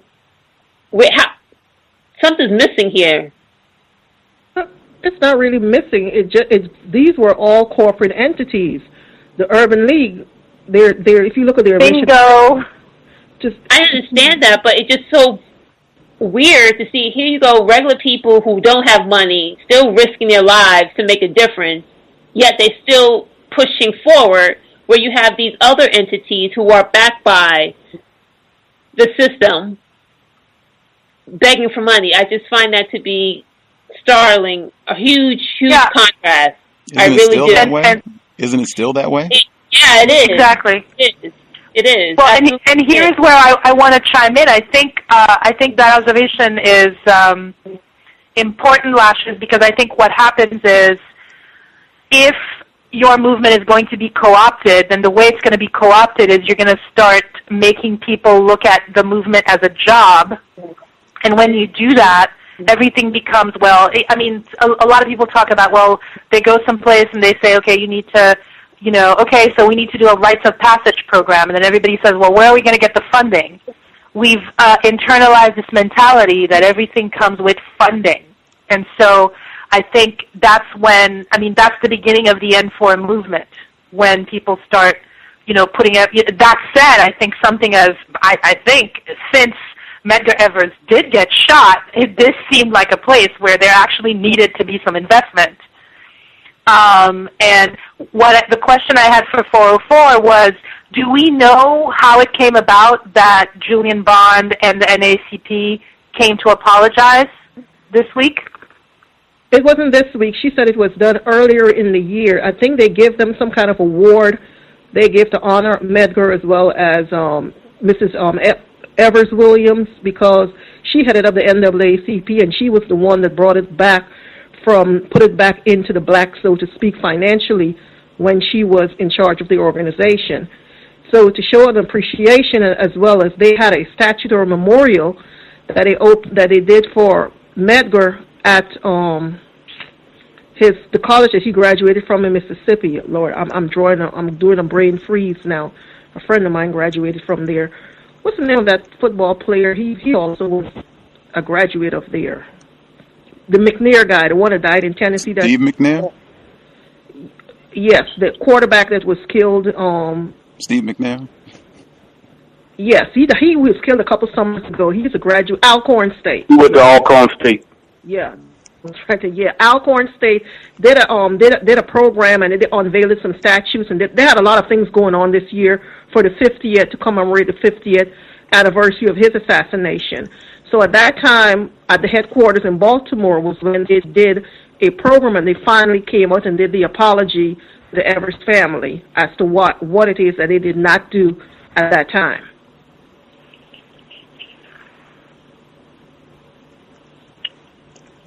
Anybody who hasn't shared yet? Anybody on the line who hasn't shared yet?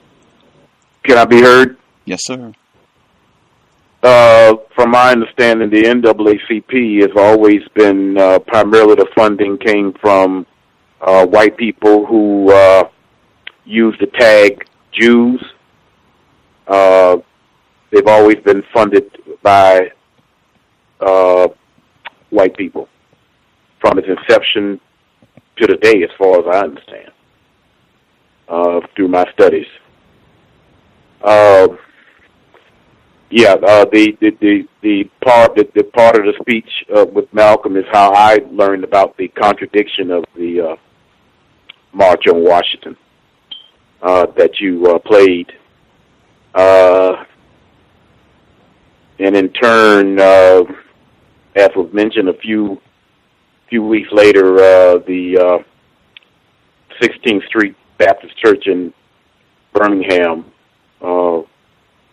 exploded, killing the little girls. From my understanding, as far as funding, the strategy was to get arrested. And therefore, what the argument was being about was Dr. King's organization and some other organizations were straining the funding, and so arguments occurred, between non-white people during that point in time about the strain on funding, as far as bailing people out of jail, paying attorneys, that sort of thing. And in turn, it became, problematic in itself. But from my studies, white people are only going to participate only to the point to whereas they can control the political strategy of whatever we're attempting to do. As far as I would figure now with the march itself, if there could be such thing as an unauthorized signs, you could be charged with trespassing. If you are saying or doing something that is out of the script, and you are subject to arrest, and a lot of the people who are going to these type of events, they are afraid that if they do get arrested, they will hurt themselves as far as on their own jobs itself. Because how could you explain you got arrested in Washington D.C. and you have a job back in Miami, Florida, so to speak? That will become a problem to that individual. So basically, they have events of this nature under control through my observations. I got a question. Is it going to be live broadcast of these events? Oh, what's going on, like Wednesday? Is that what you're talking? Is that what you're talking about? Yeah. Well, I was looking on Yahoo and I saw some excerpts from speeches that I was thinking that it was going on now, but you're right, it's not happening until Wednesday. But is it going to be something on televised? Wednesday? Oh, I'm sure. If President Obama's going to be speaking, and I think they have other people that are lined up, you can guarantee they will have lots of cameras. This is as well scripted as white people, with regards to how well prepared white people will be for this events. And I'm sure they had the scripts and everything played out months in advance, if not years. I'm sure this will be televised, live, C-SPAN, all the major networks. I'm sure you'll be able to watch it online and stream it if you're not near a television. So absolutely, I'm sure this will be live and you'll be able to check it out this coming Wednesday. I know Bernice King, the daughter of Dr. King, she was advertised on her side. I've heard infomercials played on the air that they are supposed to be asking everyone around the nation at 12 noon to do bell ringing throughout the nation. So I don't know what the heck that is supposed to do, but that is what they've been telling one through the King Center to have everyone to do around the nation and around the world to do this bell ringing thing. Yeah, it was reported to give some sort of attention to the anniversary of the event. On Tom Joyner's morning show, he mentions that he is supposed to be an MC of some capacity. And just like 50 years ago on how scripted things are, he mentioned about there's somewhere around 100 speakers and they only have about 2 minutes apiece to talk. He mentioned about some of the people who directly going to be speaking, and most of us probably can guess who those people are. So it's a Dr. Welsing moment, if you ask me. As far as our desire to celebrate, the celebratory interest, as well as I would say the nostalgia interest that we have, in the middle of this war of racism and white supremacy. It's an excellent strategy by the racists. I would say that, and how successful they are in keeping us in this type of state of mind.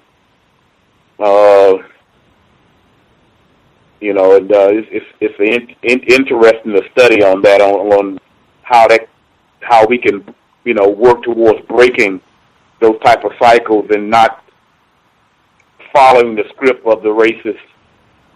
On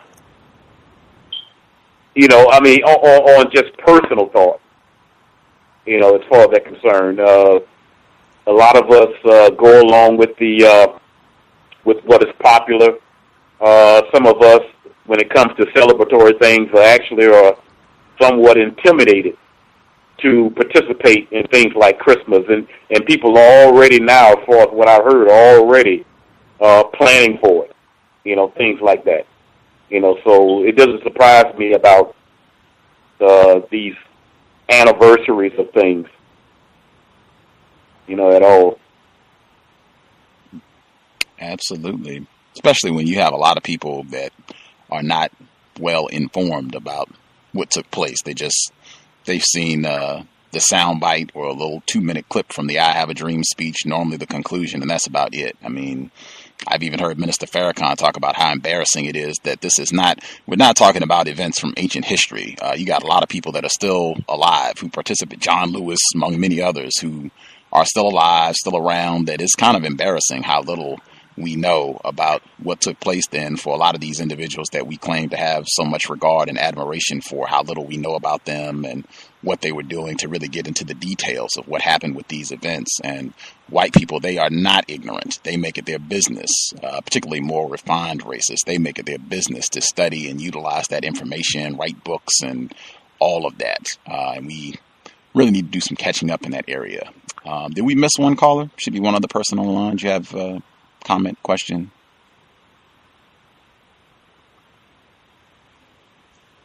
This is 1804. Can I chime in?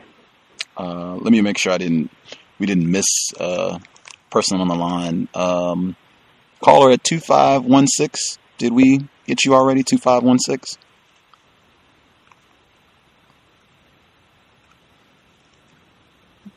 Okay, not sure if they're just listening. Is anybody who hasn't shared yet? Make sure I didn't miss anyone. Anyone who hasn't shared yet?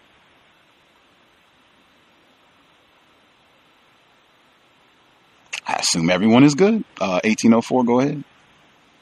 Yeah, I just wanted to 404's point about the voting rights. Somebody made a point about the Voting Rights Act and how there was some event yesterday where the whole thing was centered on the Voting Rights Act. And it brought to mind that it's very possible that the whole reason that the Voting Rights Act was repealed, among others, is that keeps us locked into this asking for voting mode and kind of equating that to, the best thing one can do against racism, white supremacy, and kind of keeping us locked into that same mode for, I don't know, another 10, 15 years. But I'll mute my line. I agree with what the caller just said, because what I find very strange, including with the voting rights, as well as this whole gay agenda that's being pushed, and the immigration reform, which is targeted towards assisting the so-called Hispanics, Latino population, is they finally this year, whoever's in charge of the White House decided to give out these presidential medals. They decided to give Bayard Rustin, he's finally going to get a Presidential Medal of Freedom this year. And over 50 years, he has been ignored, and finally they're going to give it to him. And we know he was a gay man, same as James Baldwin, because they made sure they mentioned those two names prominently. And everyone is always talking about, well, they fought for the gay rights because they were gay and they were a part of the civil rights movement. But these men never talked about their sexuality as a part of this movement. But now we are seeing that the gay agenda is trying to take it over and make these two black males saying, yes, they were for the gay movement, and with everything else that they've tried to do with this administration is to make the gay agenda front and center and make them the face of civil rights, the gays as well as the so-called Latinos, Hispanic. And with him getting that presidential medal this year, and with everything that's going on, I think this is all to confuse us, because a lot of people are not paying attention to what's being done. They're looking at, oh, he's finally getting acknowledged. But you're not seeing why they're doing it, because the gay people lobby. They have a mission that they're pushing. They want to put blackface as the face for their poster in order to get their agenda done. But once they get everything in place and they have everything locked down, they no longer need the black mascot faces.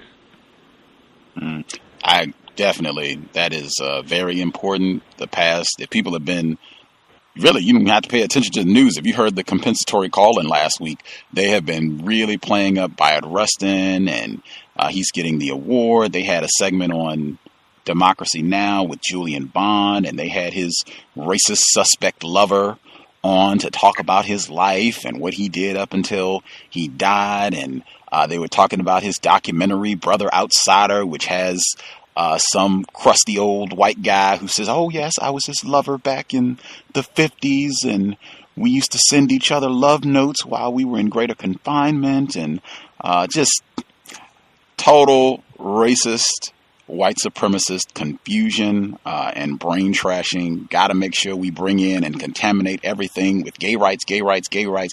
As I said, keeping the words black and gay in very close proximity. Now, Bayard Rustin, he did talk about so-called gay rights, particularly later in his life. He did, as he got older, he did talk about that. But I think anytime white people make an effort to go out and really promote and play up, whether it's Baldwin or Bayard Rustin, they are not doing it from any point of sincerity. They're doing it with regards to furthering racism, white supremacy, and continuing push the gay agenda, get more and more black people participating in anti-sexual behavior, this whole gay lifestyle. Not that any of these people should be mistreated or abused, but just paying attention to this. As Dr. Welsing says, you're not procreating if you're participating in anti-sexual behavior. And it's been my opinion there becomes a lot more confusion about racism, white supremacy once you're off into quote-unquote gay rights. And just for my view, how there's no sincerity around this. White people at NPR also did a big story on Bayard Rustin. As I said, NPR, they spent almost the entire program talking about Bayard Rustin. They have a new biography coming out with him.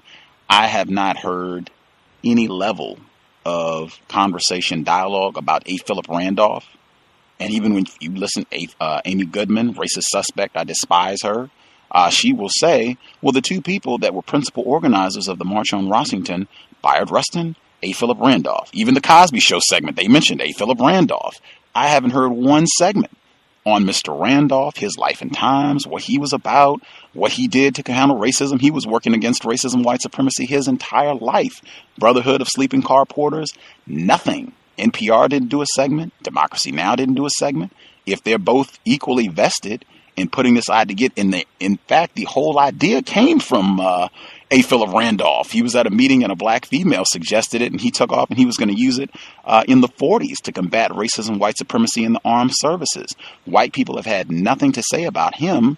I suspect if he had been gay, you would have heard a lot of his name this week as well. But to my knowledge, he's not gay, so they have nothing to say about him. I'll mute my line.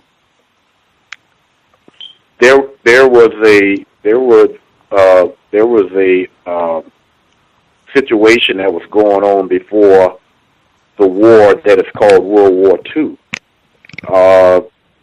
That blacks were not getting the jobs in the North at that particular time, and Asa Philip Randolph, Mr. Randolph, was in a leadership position as a spokesperson against that, to whereas they were also threatening to march on Washington much more in a fashion that's more sincere and different from what took place in 1963. I'm talking about 1940. And was also threatening that black people do not accept the draft or go into the armed forces at that particular point in time.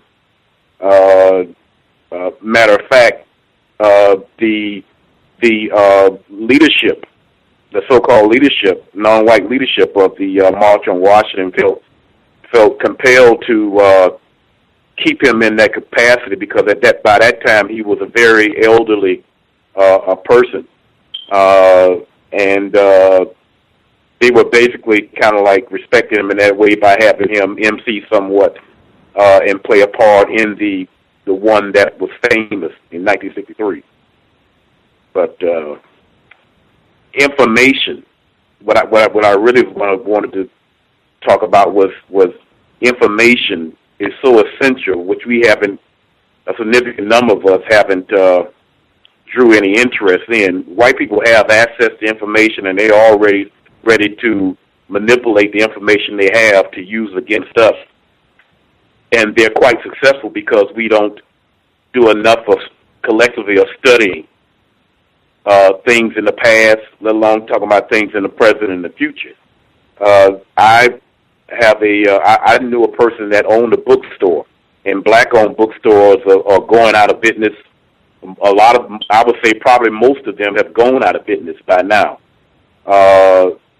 So I think that problem is even escalated. The interest of doing research to study, well, what about this thing in the past on how I can improve it in the future, based on maybe some of the mistakes that may have been made in the past. There's not as much interest about doing that, for the most part, unless the information is coming from white people primarily. And that perhaps is a problem that we're going to have to work towards changing. Speaking about information and books, excuse me, with I think it was Jeff or Jim Bezos that owns Amazon that bought the Washington Post, and I believe he also bought the Boston Globe. So you're seeing that the consolidation of the electronic media, because they're trying to get everyone out of paper and they're trying to put everything into electronic form. I do have e-books, but I like paper. I like to pick up a paper and I like to flip through the pages and look at it. And we're going to find ourselves the way out there gobbling up the media. The media, and they're trying to, especially black books, as you were saying with a lot of these black bookstores, they're putting them out of business because they're not being supported, especially because of the electronic age. So a lot of the books that they're having, because if I went on Amazon and some of the black books that they have, some of the prices that they're selling them for is ridiculous. It's in the hundreds, in the $100 ranges.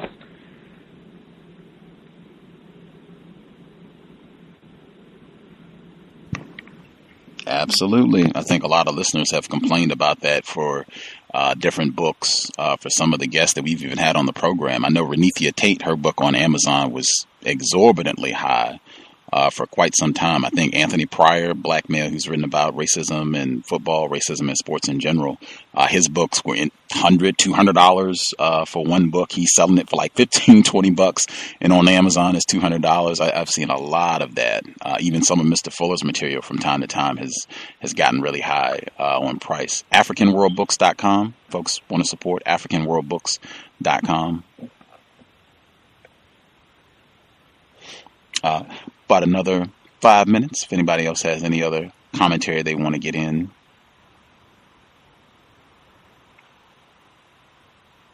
Yeah, I can remember today, this evening, there was, talk about Dr. King and on how he was falling out of favor even with non-white black people to a certain extent.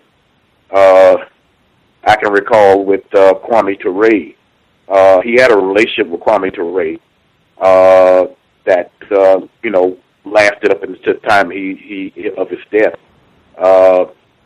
What was ironic about Dr. King, and it was also mentioned today, that when he spoke out against the war on Vietnam, he had an encounter with some young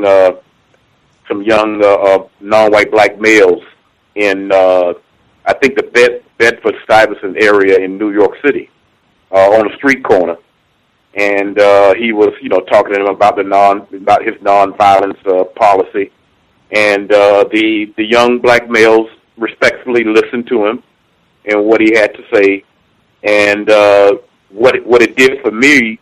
When I read this, it showed his sincerity. One of the young fellows asked him, "Well, Dr. King, what about Vietnam? You want me to acquiesce to your nonviolent policy, but I'm in the draft, and they're going to end up sending me to kill for white people." And what he did, he did not try to contest with that young black male, and it motivated him to have a coming out speech, so to speak, about his thoughts on the Vietnam War. And it's ironic that when he made that speech, it was something like April the 4th, somewhere around April the 4th, 1967. Within a year's time, he was murdered from making that speech in New York City. He came to Kwame.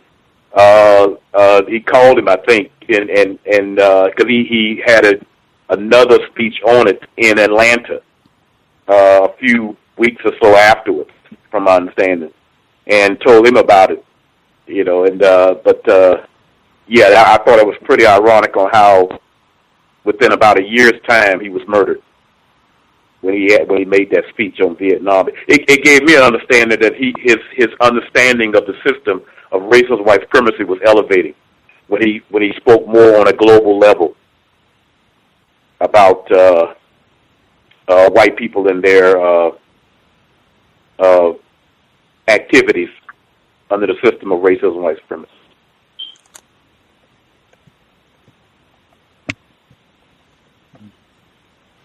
This is Lashes again. Also, I like to say I like how in the original broadcast you were able to make a connection between the civil rights movement and that of the decolonization, quote-unquote, movement in the continent of Africa as well, and how that side of the world pretty much got usurped it as well by the power structure to appear to be all for decolonization, but they were just basically restructuring.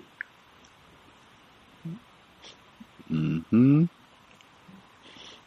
Which makes me think that since that time period in the 60s, it seemed like black people were trying to make an advancement towards something, where today it seems like we're being pushed back toward whatever.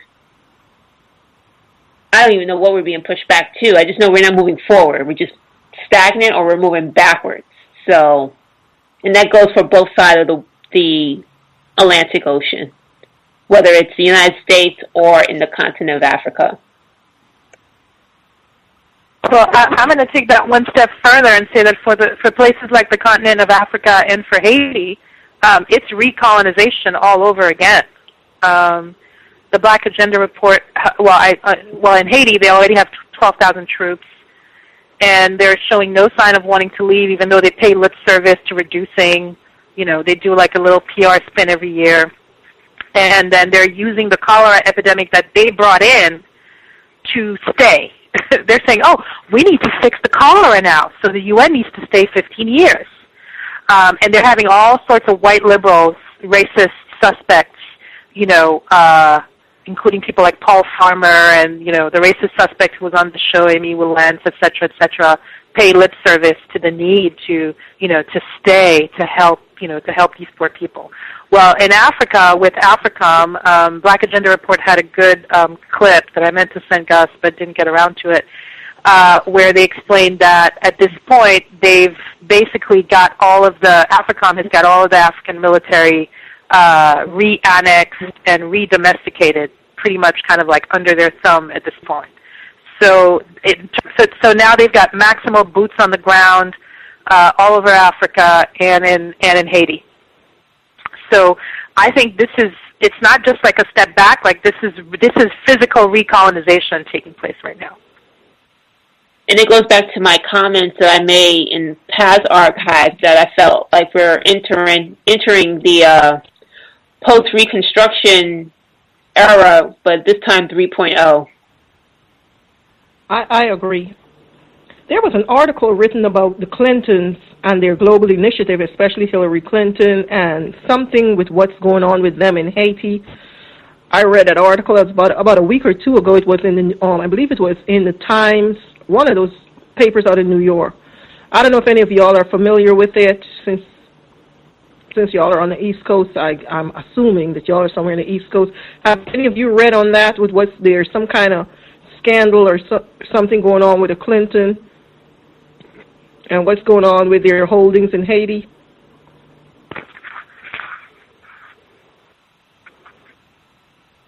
I have heard something in regards to that nature.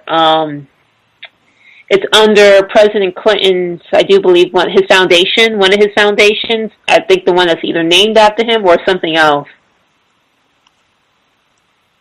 Okay, because I was reading somewhere they were doing some sort of investigation, but we know nothing is going to come of it because they're trying to prep her to get her ready to run in 2016 as a front runner. So whatever's going on, they're going to clean it up. That's going to get all cleaned up, yes. Yeah, push it on the carpet and get her all prepped and ready. And there was some other investigation that former President Clinton and his wife were being investigated with while he was in office. I just can't think of the case right now. It had something to do with savings and loans. Was it savings and loans? I think so. It was some financial mishandling, quote unquote. It was during his reign in office, his last term. I can't think of the situation right now. Right on. We will be back on Tuesday with a guest from the continent, no less. Joining us from Kenya, Dwayne, I think it's Faria. I might be mispronouncing his last name. I'll double check, get him to clarify for me, but he resides in Kenya. He had been actually doing research on black people being terrorized in Russia, which I'm grand to talk about, but also we'll be getting information on his views on what happened with the settlement with regards to white people in Britain agreeing to compensate some of the victims from the Mau Mau slaughters in the 1950s. Pitiful effort at compensation in general, in my view, but would be good to have him on the program to get his views. Global system. That'll be much earlier than normal because of the time difference. So it'll be in the morning, likely, for folks on the West Coast. People on the East Coast, I guess that's early afternoon, probably 1 p.m.-ish. But just check the program page. It'll be updated tomorrow. We'll have 2 programs that'll be much earlier than normal because 2 of the guests for this week are in different spots of the globe. So stay tuned. We'll be on every day except for tomorrow. We'll be looking forward. And Mr. Thelwell on Wednesday evening for folks who got his article. I put it on my Facebook page if you want the PDF of that report, The Castrated Giant. You can let me know. I can send you an email. You can read the whole essay. As I said, he also co-authored Kwame Ture, Stokely Carmichael's autobiography, Ready for Revolution. Long track record of working against racism, white supremacy. Will be grand to have him on the broadcast this Wednesday afternoon. One quick note I did wanted to toss in. The bombing of the Birmingham church was mentioned. A lot of informed non-white people looked at that as white people's response to the March on Washington, their dedication to terrorizing black people on into eternity. I look for white people to follow the same pattern, so I would look for some sort of massive act of violence against black people in this part of the world within a couple weeks of the March on Washington. White people are notorious for sticking to their behavior patterns, pathological behavior patterns, and particularly elements with regards to timing. I think even John Potash made a comment about Dr. King being assassinated about a year to the date that he had made a speech about the Vietnam War that our caller in Florida mentioned, that they do this sort of thing on a regular basis. So just with the timing, I would look for the same sort of violent response following the March on Washington. Not that I'm wishing for it, but just that's how white people get down. It's been my observation. Again, we'll be back next broadcast on Tuesday. Quick comment, Bruce Fine, she had said there was a lot of mention in the reports that were a part of the archived broadcast from 2010, where it was emphasis on black male and not black females, black children, all black people. That is definitely the case. Was the case then, is the case now. And she also said with regards to information that is not just information. She said that you can have mounds and mounds of information and it doesn't stick. It goes over people's heads or people just don't believe it. But when the deepest parts of our psyche and soul, you should wake up and get a revelation. Your eyes become open to what's going on. Like how you, I, and others finally got it. We woke up. That is a revelation. That is definitely what is needed, especially a revelation with regards to what does it mean to be a white person, regardless if they go to the march and they're giving out signs, placards, inviting people to stay at their house. Maybe they even married a non-white person. What does that mean? And really getting a thorough understanding that white equals racist, white supremacist forever. That's when I think we can really make some traction and letting go of all of the misguided hope and rhetoric about white people having a change of heart at some point.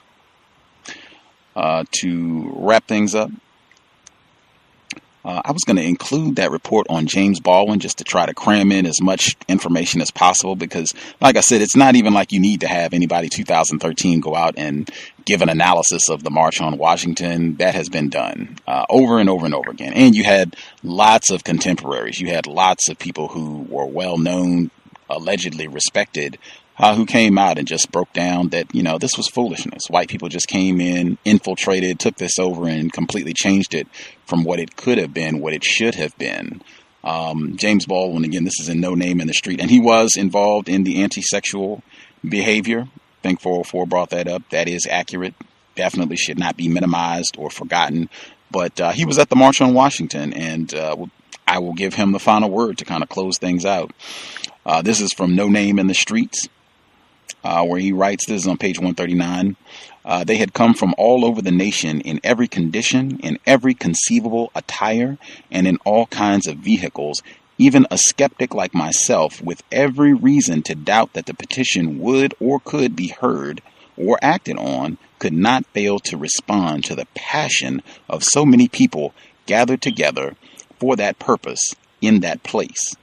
Their passion made one forget that a terrified Washington had bolted its doors and fled, that many politicians had been present only because they had been afraid not to be, that John Lewis, then of SNCC, had been forced to tone down his speech because of the insufferable arrogance of a Boston archbishop, that the administration had done everything in its power to prevent the march, even to finding out if I, who had nothing whatever to do with the march as organized, would use my influence to try to prevent it.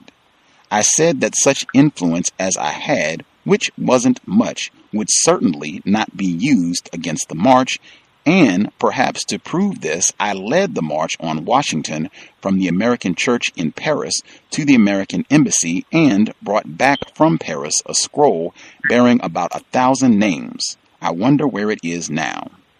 In spite of all that one knew and feared, it was a very stirring day, and one very nearly dared, in spite of all that one knew, to hope.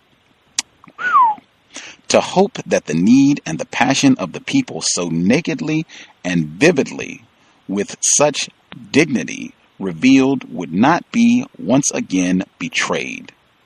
The People's Republic of China had sent a telegram in our support, which was repudiated by Roy Wilkins, who said, in effect, that we would be glad to accept such a telegram on the day that the Chinese were allowed to petition their government for redress of grievances, as we were petitioning ours.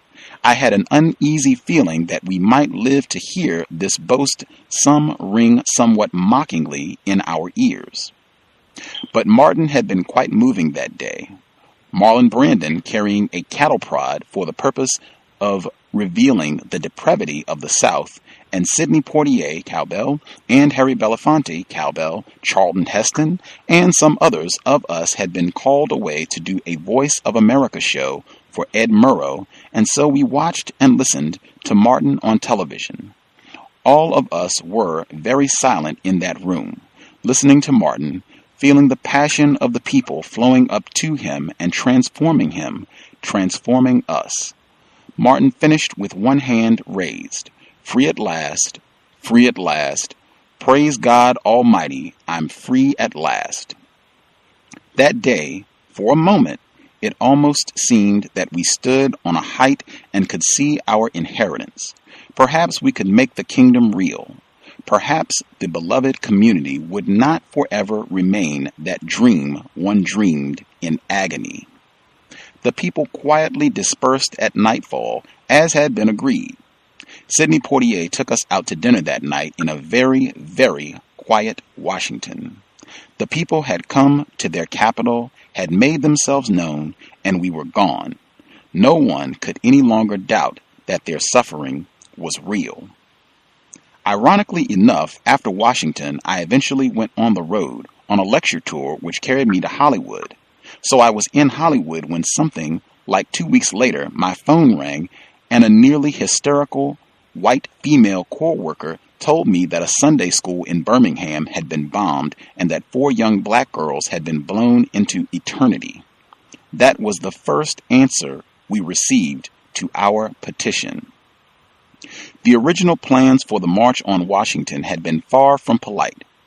The original plan had been to lie down on the airport runways, to block the streets and offices, to immobilize the city completely, and to remain as long as we had to force the government to recognize the urgency and the justice of our demands. Malcolm was very caustic about the March on Washington, which he described as a sellout. I think he was right. Martin, 5 years later, was 5 years wearier and 5 years sadder, and still petitioning. But the impetus was gone, because the people no longer believed in their petitions, no longer believed in their government. The reasoning behind the March on Washington, as it eventually evolved, or as it was, in Malcolm's words, diluted, was that peaceful assembly would produce the best results. But 5 years later, it was very hard to believe that the frontal assault as planned on the Capitol could possibly have produced more bloodshed or more despair. 5 years later, it seemed clear that we had merely postponed, and not at all to our advantage, the hour of dreadful reckoning. That hour has still been postponed. James Baldwin, No Name in the Streets. Thanks all for tuning in. I hope it was constructive. Context of White Supremacy signing out. Thank you all for tuning in. I'm a victim, brother. You're a victim. I'm a victim of 400 years of conditioning. Shut up. The man has programmed my conditioning. Mm-hmm. Even my conditioning has been conditioned.